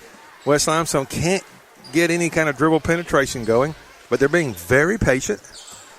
Top of the key, Griffin swings it left side to Wynn. Wynn dribbles to the top, picks his dribble up, over to Smith. Smith gets fouled, I believe, by Timmons. That may be his second. So it's not Timmons. Okay. Apparently not. That was my initial. That was going to be my guess. We apologize to any family we may have offended. That's Riley Gross, I believe. Is that who it is? Okay. And he is, God bless him, we get his name correct, and he's picked up 2 fouls, and I believe they took him out of the game. Wouldn't you know it? So going to the free throw line is number 4, Easton Smith. He makes his first free throw for West Limestone. It's now 19-15. Still, go ahead. I say a relatively low-scoring first half so far, but if that's any indication from the last game, you might see a pretty energized second half. So second free throw, no good. Rebounded by McNeil. He gets the ball on the right wing. 3, good. Christopher McNeil, that's at least his second 3, maybe his third. And East is up 22-15. Weatherford with the ball. Half-court ball is knocked loose, almost stolen. He keeps it, and he is fouled. I believe that is Kenneth Figueroa that gets the foul. East Limestone foul number 10, Kenneth Figueroa. His first. Yep, and again, that's Weatherford number 1 going to the line for 2. West Limestone number 1, Tucker Weatherford. So his first shot is up, and it is no good. Rebound, it was a 1-and-1. Rebound goes to Miles for the Indians. He'll kick it over to Kane. Kane brings the ball down, swings it across to Mitchell. McNeil. Inside the Miles, shot is blocked by, I think, was that Walker Wynn? Mike could call him Skywalker Wynn right there with that block. That was even worse than the Cain and Abel one. Well, hey. I told you I wasn't done now. And the ball passed inside to Miles. Shot no good. Rebound by McNeil, and he is fouled. Not sure who the foul is going to be on for West Limestone, but it is number 1, Taylor Weatherford. Tucker, I'm sorry, not Taylor, Tucker. Ain't no telling how many times I called him Taylor. His name's Tucker. 2 free throws for Christopher McNeil. His first one is good, and it's 23-15. Weatherford goes out of the game now, as I believe Patterson came back in, slowly making his way to the free throw lane line. Second free throw for McNeil is also good, and East with their largest lead at 9, 24-15. West with the basketball. Smith will bring the ball up. He's going to be fouled by Jalen Miles.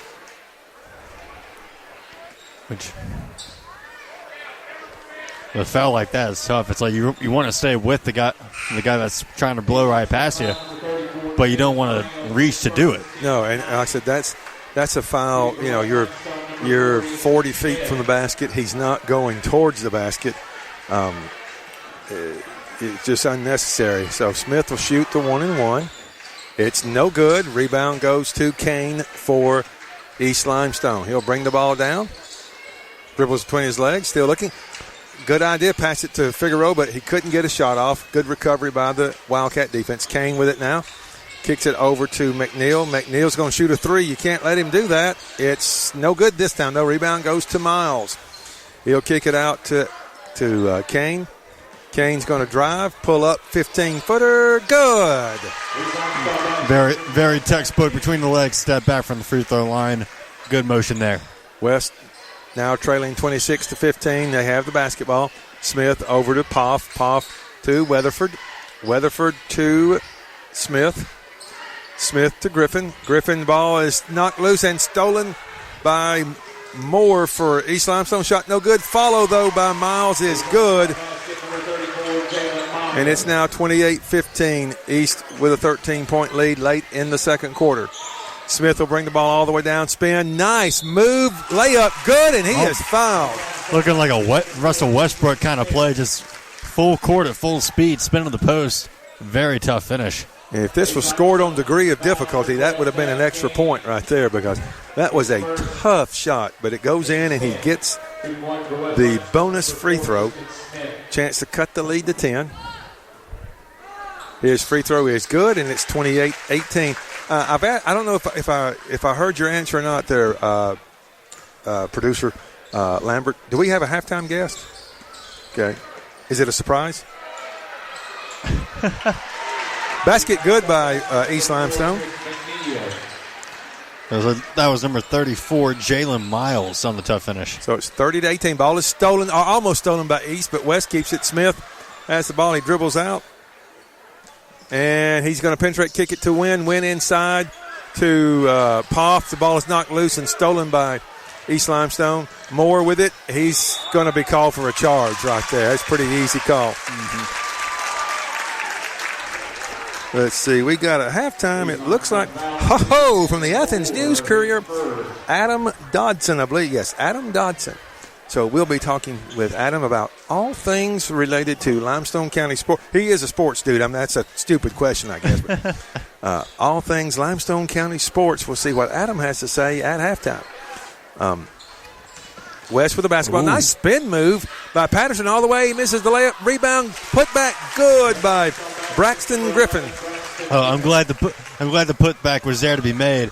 That's a move where if you make that kind of move, you got to make the shot. Yes, that was $1 million move and a 10-cent shot. But Miles says, give me that basketball. I'll knock down a three from the top of the key. And he did just that. It's 33-20.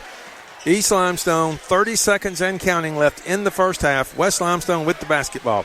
Smith dribbling ball poked loose, but he keeps it over to Patterson. Then Patterson's going to be called for, he's not going to be called for a foul. Figueroa is going to be called for a foul.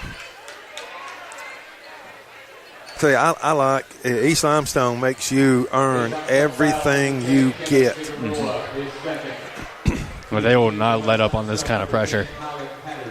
And I know some folks would complain about the number of fouls they're committing, but if you're going to be that aggressive, that's one of those things you have to, I don't like to say tolerate, but you got to understand it's going to happen. Mm-hmm. Free throw good by Patterson. It's 33-21. East with the lead. 23.2 seconds left in the first half. Patterson's second shot is also good. And it's 33-22 now. Lead cut to 11. Late in the second quarter. East brings the ball down the floor. That is Kane with the basketball. Zachary Kane. He gets a screen. He was going to drive, but good recovery by West to keep him out of the paint. He still has the basketball looking. He kicks it in the corner. Three-pointer. No good by, I believe that was Blanton. He gets the rebound and put back good right at the buzzer. Go ahead, because I didn't see it. No, I'm about to say good follow-up by Jeff. Kind of missed his three-point shot, but immediately followed up. Was in great position for the rebound and was able to get it off just in time before the buzzer for a good follow-up. So that'll bring us to halftime where your score is East Limestone 35, West Limestone 22. We'll take a break. You're listening to Limestone County High School basketball from Play Action Sports. Limestone County High School sports are brought to you in part by Limestone County Commission Chairman Colin Daly. Visit the County Commission page at limestonecounty-al.gov to keep up with what's going on in the county and find out what ranks us in the top 5% in the state. You can also call Colin at 256-233-6400 or on his cell phone at 256-800-4544. Davis & Cole LLP in Athens has served the area assisting individuals and businesses with bookkeeping, tax preparation and filing, and routine accounting. Davis & Cole LLP, 105 South Marion Street in Athens. Call 232-9994. Davis & Cole LLP. Come on out to Village Pizza on the Athens Square for the best freshly made pizza, wings, pasta, sandwiches, salads, and more. Folks from all over the Southeast rave about their food, service, and great atmosphere. See for yourself. Village Pizza, 222 West Market Street in Athens. Since 1951, Cream Delight in Athens has been a Valley tradition. From their upside-down banana split and milkshakes to chili dogs and pretzels, Cream Delight has served generations from the same walk-up location. Cream Delight, 401 West Washington Street in Athens. This is Joanna from CEI Bookstore and Truth Publications. Many of you are searching for Bible study materials for your home or for Bible class. Sometimes that process can be challenging and difficult. I'd love to help you find solutions that would fit your needs and give you more time for your studies. One of our most popular book lines is the Bible Textbook Series. These workbooks are designed to take teen and adult students book by book through the Bible. So stop struggling with the search and come by and let us help you select reliable and meaningful study materials for your class or family. CEI Bookstore and Truth Publications, taking his hand, helping each other home. Looking for t-shirts with just the message you want? They're as close as your computer or mobile device. Just go to daddyoscustomtees.com and look through the selection of designs for the perfect one. Or say just what you want with your very own designer message. Daddy O's Custom Tees features short and long sleeve t-shirts plus sweatshirts, hoodies, aprons, mugs, and even pet apparel. With Daddy O's Custom Tees, you can have it your way, whether you need 1 or 100. Go to daddyoscustomtees.com. That's DADDYOS Custom TEES.com. daddyoscustomtees.com. Gin House Barbecue has been an Elkmont tradition for many years, and that tradition continues today. Come by for a visit and try out some old favorites as well as some tasty new additions. Barbecue pork, ham and chicken, St. Louis-style ribs, catfish, pork chops, hamburger steak, just to name a few. They're open early for breakfast, too, so take a drive up to 18060 Upper Fort Hampton Road in Elkmont, just 0.3 of a mile east of Highway 127. Eat in or call ahead and have your order waiting on you. Call 732-4579. Gin House Barbecue and Elkmont Tradition. Applebee's Tailgate Talk wants to recognize our local athletes, and you can help. Go to tailgatetalk.net throughout the school year to vote for the Applebee's Neighborhood Athlete of the Week. The winner will receive a gift card from Applebee's Neighborhood Grill and a t-shirt from Gotcha Covered Screen Printing and more. Submit your own nominations for future polls, too. While you're there, check out the Tailgate Talk archives and see what you might have missed. That's the Applebee's Neighborhood Athlete of the Week. Cast your vote today from Applebee's Neighborhood Grill and Tailgate Talk. Okay, we're back. It's halftime at the Limestone County Varsity Boys Championship game between East Limestone and West Limestone. East Limestone leads West 35-22. They are so we're at halftime, and they are honoring a couple of guys. I did hear the name Jesse Lockett, and I've got to tell you, Jesse Lockett caused me much heartache as a young Clements Colt fan as he led the East Limestone football Indians to many a victory. And I always swore vengeance, but it's been so many years, I feel like I should just congratulate him on a good career. He was an excellent, I'm sure he played basketball too, but he was an excellent football player at East Limestone. We're here at halftime with Adam Dodson of the Athens News-Courier. Adam, it's good to have you here. Now, I've been told that you are a recent, you just started at the News-Courier not very long ago. Yes, sir. How long have you been there? I've been there since October. I've been the sports editor there. I've been in Madison my entire life, and North Alabama my entire life. But as far as the News-Courier, since October. Okay. Now, were you with, I know is it the Madison, is there a Madison Journal? There's a Madison Record. Okay, Madison Record. Were you with them, or did? No, sir. I came from St. Clair, actually, but I grew up in Madison. Oh, okay. I used to work for the Madison Weekly, which was around when I was in high school as a senior. Oh, okay. What's your thoughts so far? So I think it's pretty incredible that, first off, that East Limestone is in 4 of the 6 championship games. I thought they looked great in the girls' varsity game, and they look great in the boys' varsity game right now. I think West Limestone still has a chance to get back into this game, even though they're down 13. I mean, they got the athletes out there for sure. I mean, a lot of those guys, you've seen them on the football field, Right. and you know how good of athletes they are. So I don't think they're going to get tired. I don't think they're going to get down on themselves either.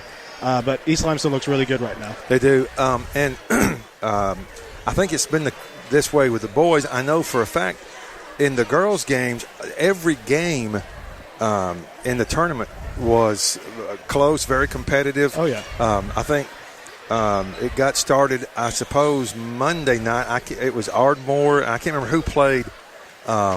Maybe Ardmore and Tanner played Monday night. And then I know Tuesday, Clements upset West Limestone. It was a 4-point game. Yep. And then Thursday, East beat Tanner in a 2-point game. Yep. And then last night, Clements and Elkmont had a close. I think it was a 5-point game that Elkmont beat Clements by. And then tonight, and we believe this is the second straight year that Elkmont has gone to overtime. Last year, Tanner beat them in the finals. And then tonight, it was the first half was a little tough to watch. They were very nervous. It wasn't very smooth. It wasn't but the second half was very well played, and it was a very entertaining game. And like you said, this game, East has a 13-point lead, but it's not because I don't feel like it's not anything that West. It's not like that they're just overpowering West. They're just playing really well. I've been impressed with how West Limestone has handled the ball, and there's been times they've gotten some good shots, just hadn't fallen. But it's been I think a pretty well played contest, and hopefully the second half will be as well. Now, what exactly you may have given your title? What is your title at the News Courier? It's a sports editor. Okay, so do y'all have a couple of other sports writers, or are you just a one-man? I'm a one-man band as far as sports go. Okay. So we have other news reporters, and obviously we have a great editor there. We have a copy editor there, big ad department. But as far as sports goes, I design the page. I find the stories. I write the stories. I take the photos. So yeah, I'm the sports editor de facto. Okay, so now.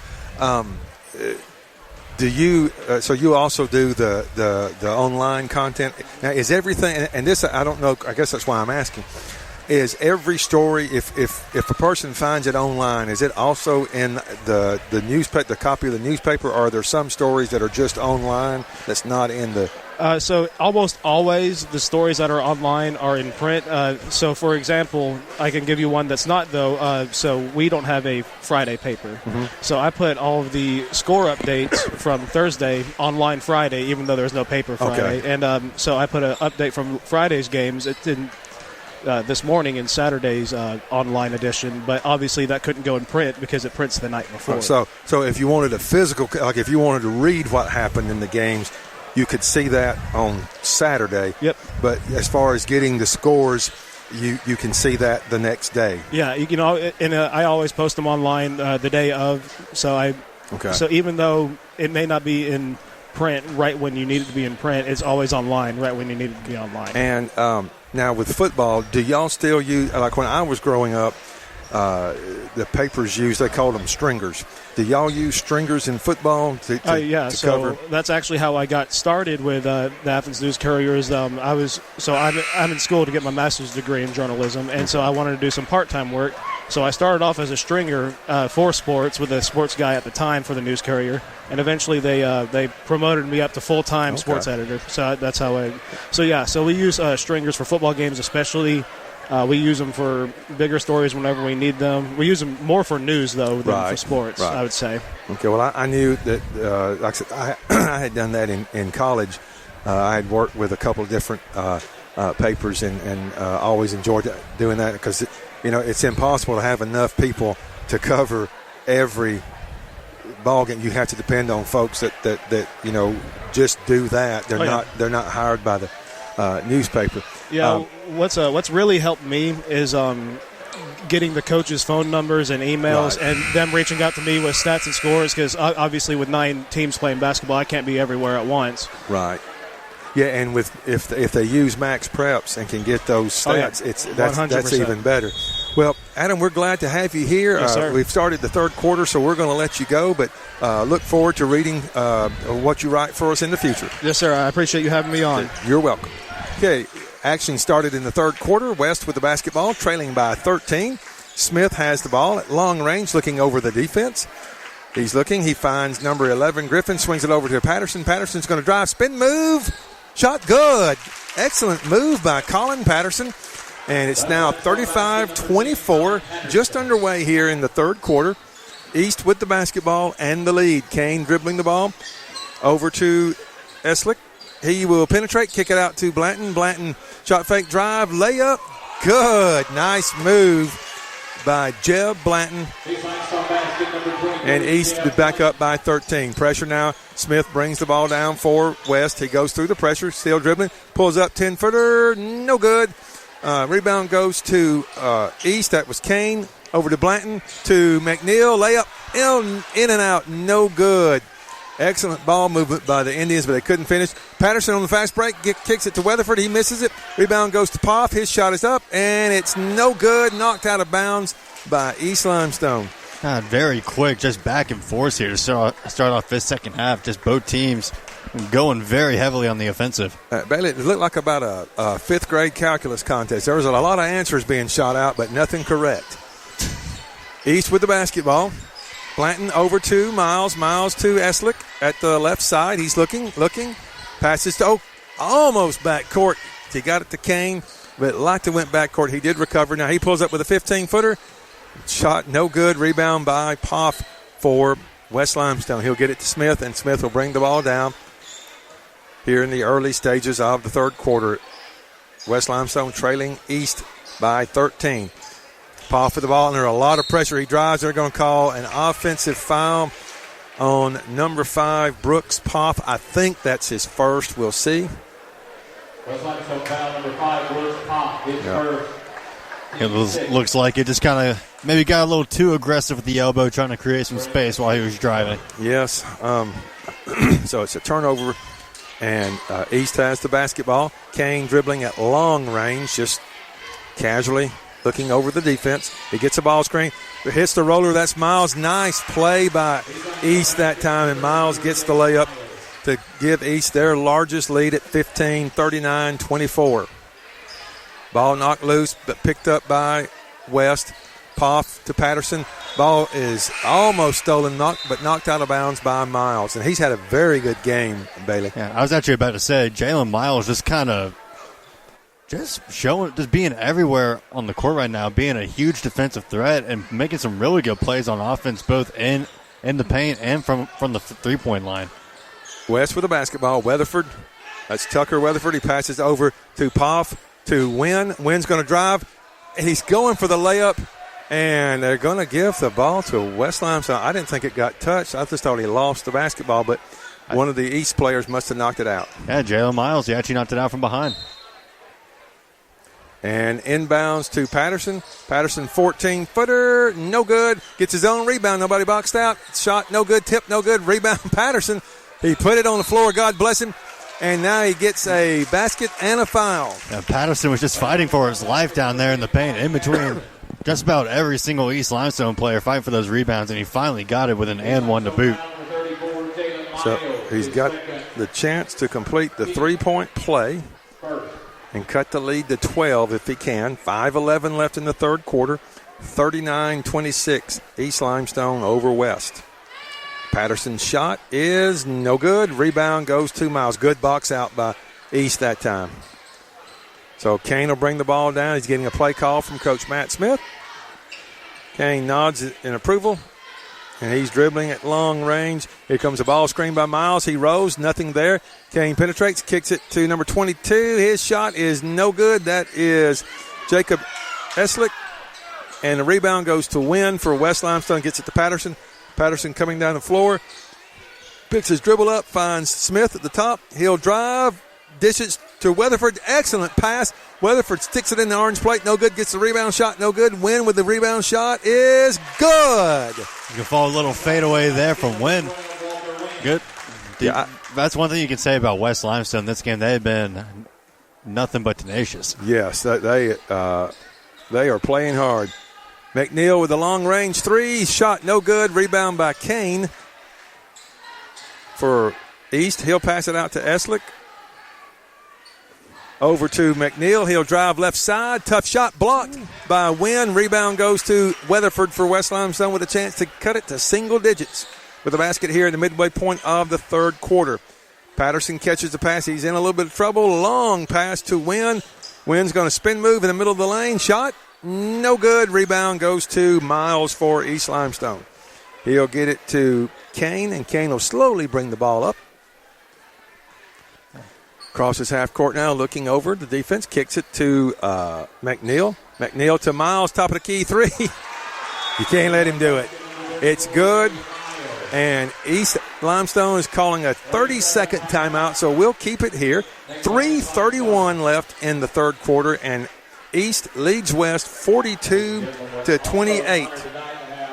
Let's see. Tune in for the Play Action Sports Update 3 times each weekday for school, youth, and amateur sports news from the Limestone County area on 1080 AM WKAC. You can download a copy of this game or listen to it on demand by going to pasnetwork.net.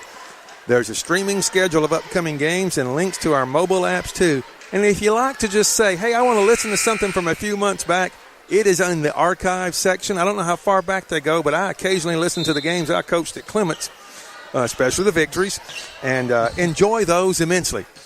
Turnover now by West against pressure. East Limestone with it. And Blanton drives, layup, good. Jeb Blanton with the drive. Indians up by 16 now. Good technique by Blanton there, holding the ball out in front of him, trying to make it very tough for the defenders to try to get a hand on it on his finish. And they get a foul in the back court on East Limestone's Zachary Kane.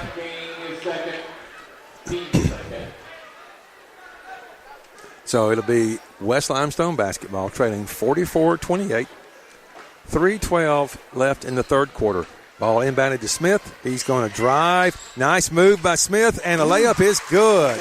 Again, really tough finish made by number 4, Easton Smith.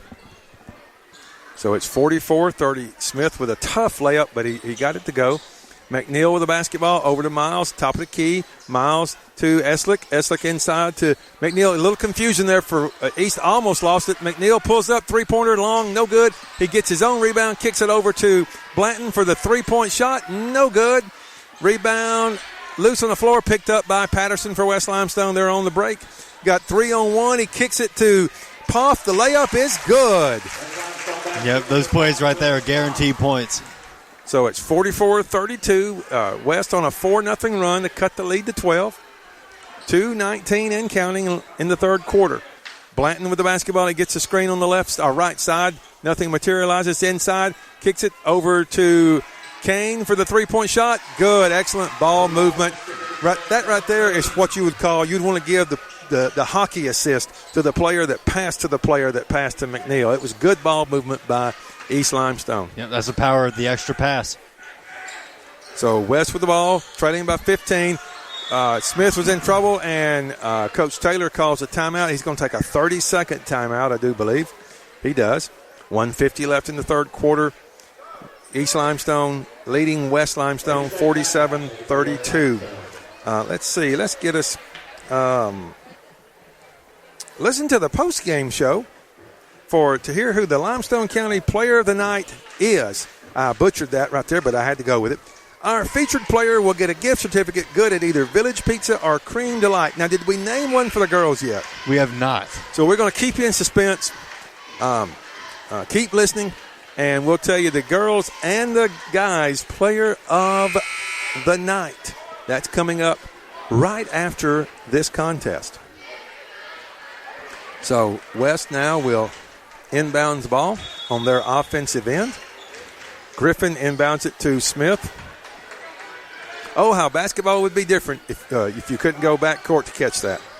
Used to, you couldn't. That was years ago. But anyway, West with the ball now. Almost lost it. Poff gets it back, though, over to Smith. Smith with a long three that's no good. I'm not sure there's anything like a short three, but if there is a long three, that was it. East with the basketball, moves it over to McNeil on the left baseline. He's thought about a three, but drove, kicks it over to Blanton for three. In and out, no good. Rebound, McNeil. He's going to go up, and it is good.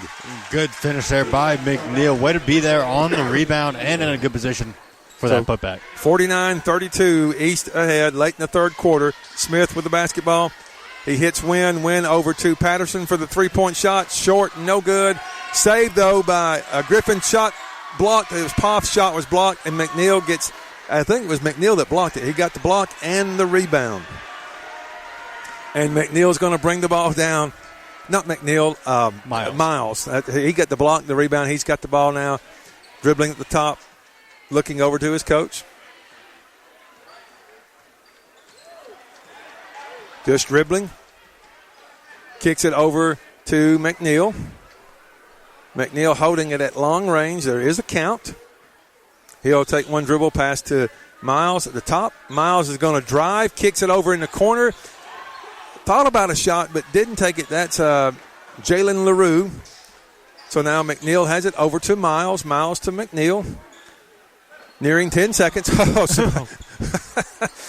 McNeil surprised Miles with the basketball. Now Blanton has it inside to McNeil. Excellent use of the clock. The basket is good, and McNeil is fouled.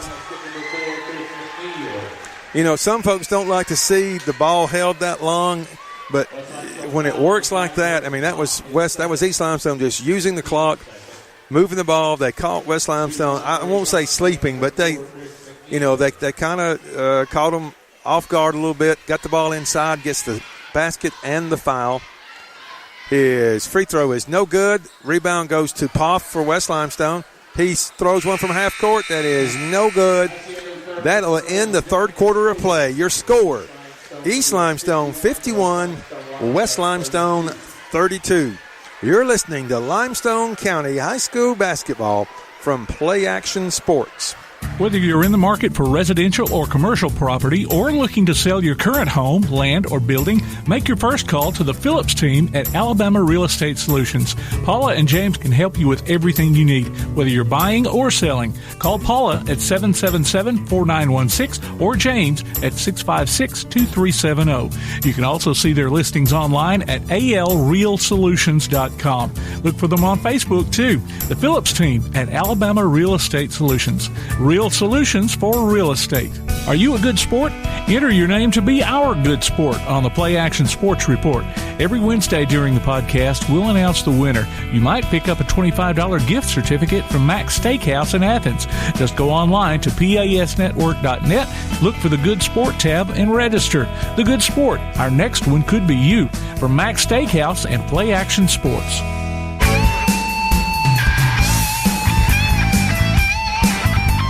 And we're about ready for the fourth quarter to begin here at Ardmore High School, hosting the 2022 Limestone County Basketball Tournament. Our final game of the tournament is the Varsity Boys Championship game, where East Limestone has a 51-32 lead over West Limestone. It's East Limestone back.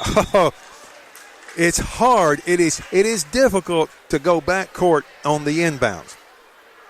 However, you just saw that it's not impossible. Yep. That's one of those where, and some people get mad at the guy that threw it. But it was just a mistake on East Limestone's part, so it's a turnover. West Limestone gets it, trailing by 19. Weatherford over to Wynn. Wynn to Smith, left side. Smith drives and puts up a tough shot. And there's going to be a foul on East Limestone, which will give two shots to West Limestone's Easton Smith. Jalen LaRue with his first foul. So Smith's first free throw is no good.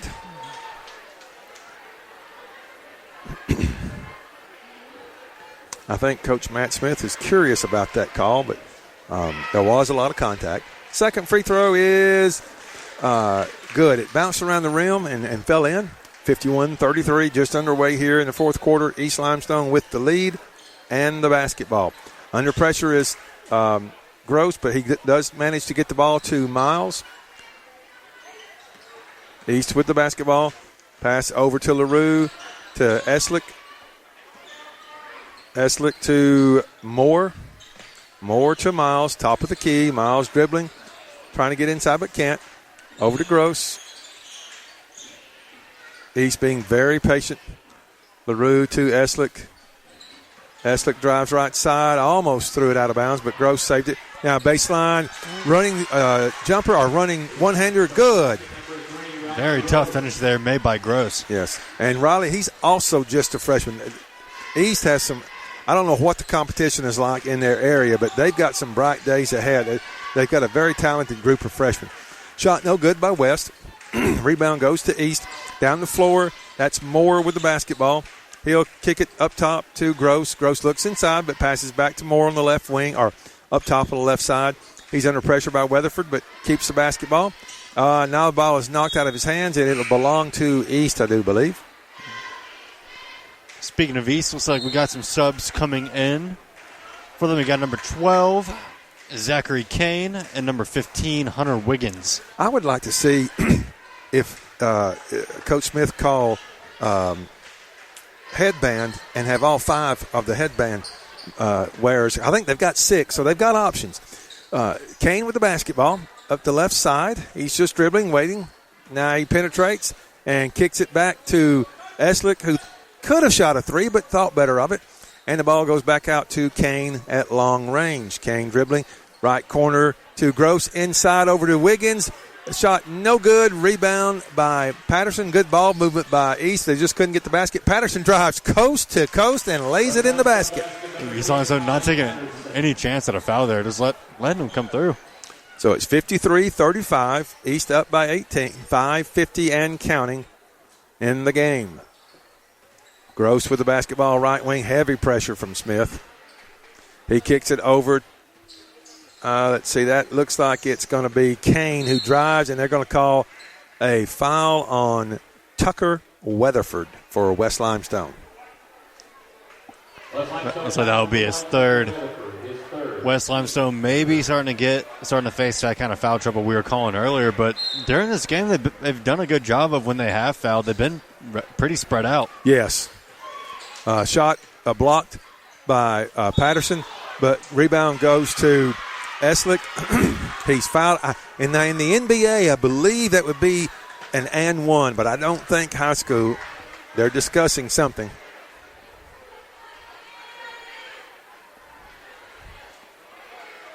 I believe they're trying to figure out who got the foul. Patterson blocked the shot, I do believe, but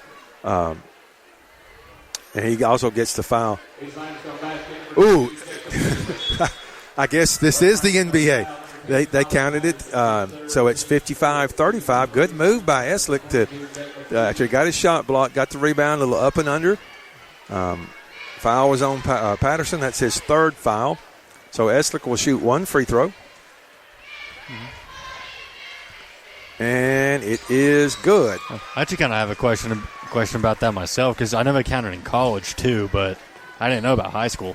No, I didn't think they would count it, but they did, and it's 56-35. Patterson, nice move, just couldn't get the ball to fall. Rebound goes to Kane. Kane will bring the ball down the floor. He backs it out, looks over to McNeil. McNeil in the corner to Eslick. Three-pointer, no good. Long rebound goes to Easton Smith. Passes to Patterson. Layup, good. Yeah, textbook, keeping the ball above your head and making sure you can't get picked from behind. So it's 56-37. East with the lead and the basketball. McNeil is going to drive. 10-footer, no good. Rebound goes to Smith, and he'll bring it down for West. Smith driving, and the ball is tipped out of bounds by Jalen LaRue. So Jalen will come out of the game, and Jeb Blanton will be coming in. I mean, just like I said earlier, Smith was driving in, ball was a little bit low, and it got poked out from behind. West inbounding the ball. Weatherford looking. He finds Smith open for the corner three. It's no good. Rebound goes to McNeil. He'll bring the ball down for the Indians. I just realized the Stars were aligned for Smith on that shot. There was 4:44 left on the clock in the fourth quarter. Oh, man, he's number 4. And he's number 4.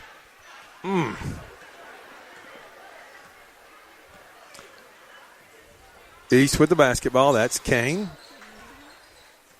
Dribbling it out over to McNeil. McNeil inside to Wiggins.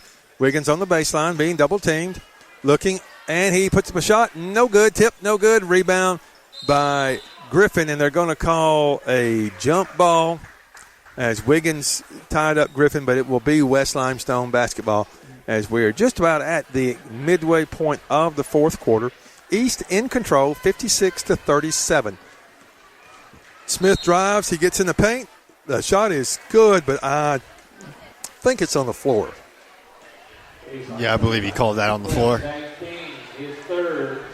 So West will inbound the ball. Tough shot by Easton Smith. He's made several of those. Weatherford's going to inbound it. Looking, still looking. He finds Smith, who's double-teamed in the corner. He gets out of the corner, still double-teamed, lots of trouble. And they call a foul on, I think it's going to be on number 23, Jeb Blanton. I'm not sure. Yeah, that's who the foul is going to be on. That's the fifth team foul on East Limestone, the third personal. Looks like coming back in for East Limestone's number 10, Kenneth Figueroa. Inbound to Smith. Smith takes it to the top for West. He drives, kicks it to Weatherford for a three-pointer. No good. Rebound loose on the floor, picked up by Eslick for East Limestone. He's going to drive the other way, layup, good. Ooh. And the foul will be on Patterson. I think that's his fourth. I'm not positive. It's either his third or fourth. I believe that's his third. Oh, that is his fourth. My goodness, Ben. That's what my dad always used to say, is that once you got him on your hip, you've already got him beat. Yes, that's generally correct. Free throw, no good. Rebound goes to West. West. They get the ball coming quickly down. That Smith shot is no good, but there's a foul on East Limestone. It'll be on Figueroa, his third foul, and that'll put Smith at the line. And, in fact, West will be at the line for the remainder of the game. Easton with 2 free throws. His first one is up, and it is good. It's like coming in for East Limestone's number 20, Brady Treenum. And for West Limestone, I believe that was number 12, Walker Wynn. It is. Second free throw is good by Smith, and it's 58-39. 3:30 and counting in the game. East with the basketball. Up top, pass over to Blanton. Blanton on the left side drives to the middle, kicks it. And now Eslick's got it. He's going to get in the lane, kicks it down to, I believe that was Treenum. Over to Eslick, layup, good. Great finish there by Eslick. 60-39, East Limestone with the lead. West quickly down. Wynn drive shot is blocked. Rebounded by Poff for West Limestone. He'll drive the right baseline. And his layup is good. Tough layup as he goes to the other side. Kind of used the rim to help him get his shot off. And he was fouled by Wiggins. And now Poff gets a chance for the three-point play. If he makes it, it'll cut it to 18, 60-41. We've got number 2, Chandler Moore, coming back in for East Limestone. So Poff with the free throw. It is good, 60-42. East with the lead and the basketball. Bring the ball down the floor. That's Figueroa. He'll pass over to Wiggins. Wiggins one dribble back to Figueroa. He's up top, guarded by Smith. Figueroa drives, nice move, but he lost control of the ball. It was, I guess, knocked loose by West because East is going to maintain possession. Looks like we got number 11, Jalen LaRue, coming back in for East Limestone, as well as number 12, Walker Wynn for West Limestone. East inbounding it, and that's to Wiggins. A little far. Yeah, just a little wide. I'm wondering in Canada if the basketball floor is wider, because if it is, in the football, that would have been a legal catch in Canadian football. I don't know if basketball. I'm assuming basketball is the same worldwide. West with the basketball. Weatherford over to it's Griffin. to Wynn. Wynn penetrates, kicks it to Patterson. Patterson goes in. His shot up, no good. Rebound to Wiggins. He'll get the ball to, I believe that's Moore. Chandler Moore kicks it over in the right corner. Back to Moore for the corner three. No good. Rebound. That's Trinum. No good. He gets his own rebound. Shot up. No good. And the ball knocked out of bounds to East Limestone. So it'll be East basketball. Looks like coming back in is number 5, Brooks Poff for West Limestone. Easton Smith will check out. Easton, just a 10th grader. Done a good job for the Wildcats tonight. LaRue, nice pass and almost, I think, a better catch. I don't know how he got it in there, but Trinum got it, and he missed the shot, but he was fouled. Yeah, I'm not entirely sure how that pass got there. No, I don't know how from the angle. I don't know how he managed to do it. It kind of like a magician's trick. It was indeed. So it'll be 2 shots for Trinum. His first free throw is good.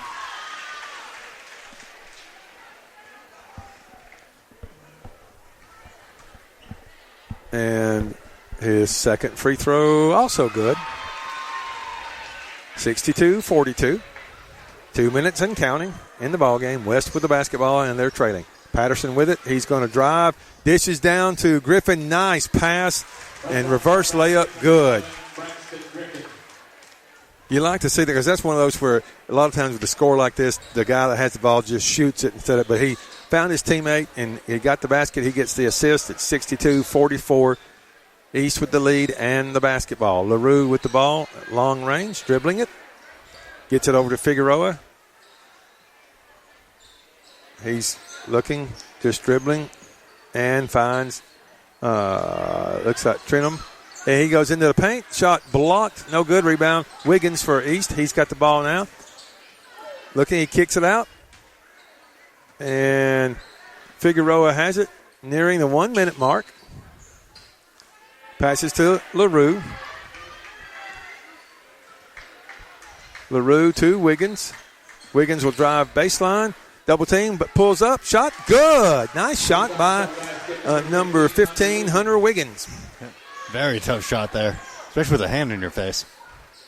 Patterson quickly down, and another. Now he was going away from the basket, but he got a little 10-foot runner, and it's now 64-46, under a minute left in the game. Indians with the basketball. LaRue dribbling, picks his dribble up. Now looking for someone. He finds Moore. Moore back to LaRue. Being guarded by Patterson. LaRue into the corner. And there's a drive, kick out. LaRue's going to shoot a three. His shot is no good. Out of bounds to West Limestone. 15.7 seconds left in the game. Remember, we'll have the players of the game following this contest. Patterson with it, passes it through the hands of, I believe that's Wynn. And it goes out of bounds. East will get it. They'll just bring it down. They don't even have to cross half court. They really don't. Nope. So he's dribbling it. And that's over. So your final score, East Limestone 64, West Limestone 46. You're listening to Limestone County High School basketball from Play Action Sports. Gin House Barbecue has been an Elkmont tradition for many years, and that tradition continues today. Come by for a visit and try out some old favorites, as well as some tasty new additions. Barbecue pork, ham and chicken, St. Louis-style ribs, catfish, pork chops, hamburger steak, just to name a few. They're open early for breakfast, too, so take a drive up to 18060 Upper Fort Hampton Road in Elkmont, just 0.3 of a mile east of Highway 127. Eat in or call ahead and have your order waiting on you. Call 732-4579. Gin House Barbecue, an Elkmont tradition. Technology is a great thing, but sometimes a camera in your phone just isn't enough. That's where Down Home Portraits comes in. Robbie Newport at Down Home Portraits can capture any event you like. Sports, family, parties, or senior portraits. Call Robbie at Down Home Portraits at 777-3528. Visit them on Facebook or online at downhomeportraits.zenfolio.com. Down Home Portraits, 777-3528. Davis & Cole LLP in Athens has served the area assisting individuals and businesses with bookkeeping, tax preparation and filing, and routine accounting. Davis & Cole LLP, 105 South Marion Street in Athens. Call 232-9994. Davis & Cole LLP. What makes a better banking experience? A lot goes into it, but the heart of that equation is helpful people who offer a genuine smile and actually know your name. It sounds simple, but these days that personal touch can be hard to come by. At Citizens Bank and Trust, friendly personal service is something we live by. It may seem like a small thing, but we invite you to see the big difference it makes. Citizens Bank and Trust, member FDIC. Come on out to Village Pizza on the Athens Square for the best freshly made pizza, wings, pasta, sandwiches, salads, and more. Folks from all over the Southeast rave about their food, service, and great atmosphere. See for yourself. Village Pizza, 222 West Market Street in Athens. Since 1951, Cream Delight in Athens has been a Valley tradition. From their upside-down banana split and milkshakes to chili dogs and pretzels, Cream Delight has served generations from the same walk-up location. Cream Delight, 401 West Washington Street in Athens. Limestone County High School sports are brought to you in part by Limestone County Commission Chairman Colin Daly. Visit the County Commission page at limestonecounty-al.gov to keep up with what's going on in the county and find out what ranks us in the top 5% in the state. You can also call Colin at 256-233-6400 or on his cell phone at 256-800-4544. The Play Action Sports Report is back in podcast form. Look for it every Wednesday on your favorite podcast platform. The Play Action Sports Report. Scores, interviews, highlights, and more from school, youth, and amateur sports in Athens and Limestone County. The Play Action Sports Report every Wednesday on your favorite podcast platform or online at pasnetwork.net.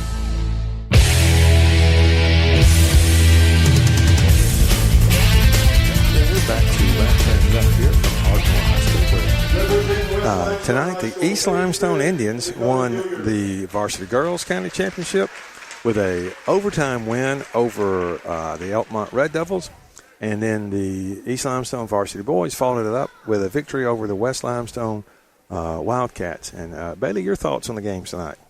The girls' game was very intense. It started off a little bit slower, kind of like both teams are getting their footing. But then that second half just had a very explosive start, and then turned to a very close game with both teams just kind of trading back and forth. Right. But East Limestone ultimately came out on top with the varsity boys game between East Limestone and West Limestone. East Limestone they really just started coming out swinging. It looked even at first. But then kind of toward the end of the first half, end of the third quarter, you started to kind of see the fatigue with only 6 players on West Limestone side really affect them. And East Limestone just kind of took that and ran with it. Yeah, and like I said, East Limestone just played really, really well. Varsity boys did. And like you said, the girls' game, the second half was a very good game, close throughout, and it was just a very good game to watch. Now, as we do, as we said earlier, we'll have a player of the game for the girls and a player of the game for the boys. And Bailey, who is our player of the game for the girls? So for the varsity girls, our player of the game is number 20 for East Limestone, Taylor Farrer. Okay, so Taylor gets a gift certificate, I believe, good for either Village Pizza or Cream Delight. And then in the boys, it is number 34 for East Limestone, Jalen Miles. So Jalen will also get now. Brother Lambert, they each get their own choice, right? So one choice does not affect it. The other person, okay. So they could both choose Village Pizza, or they could both choose Cream Delight. It's kind of like choosing Jennifer Lopez or Cindy Crawford. You can't make a bad choice. It just depends on what your personal preference would be. Anyway. That's going to do it from Ardmore High School. I think the next broadcast is supposed to be Tuesday night, and I believe it is Lexington at Tanner. I believe I'm signed up for it. Now, I will have to tell you, I'm not 100% sure, but I will let you know through text or uncomfortable late-night phone call about my status for Tuesday. But there's still a couple of weeks left in the season. There'll be some more games on WKAC or the streaming. We'd love for you to listen to those. We appreciate you listening tonight. And for myself and Tim Lambert and Bailey Lowry, we wish you a good rest of your weekend. So until next time, we'll see you later.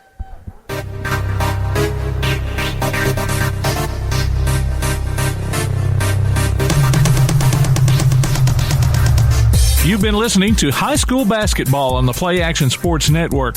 If you'd like to download a copy of tonight's game, log on to pasnetwork.net. Limestone County Basketball is a production of Play Action Sports.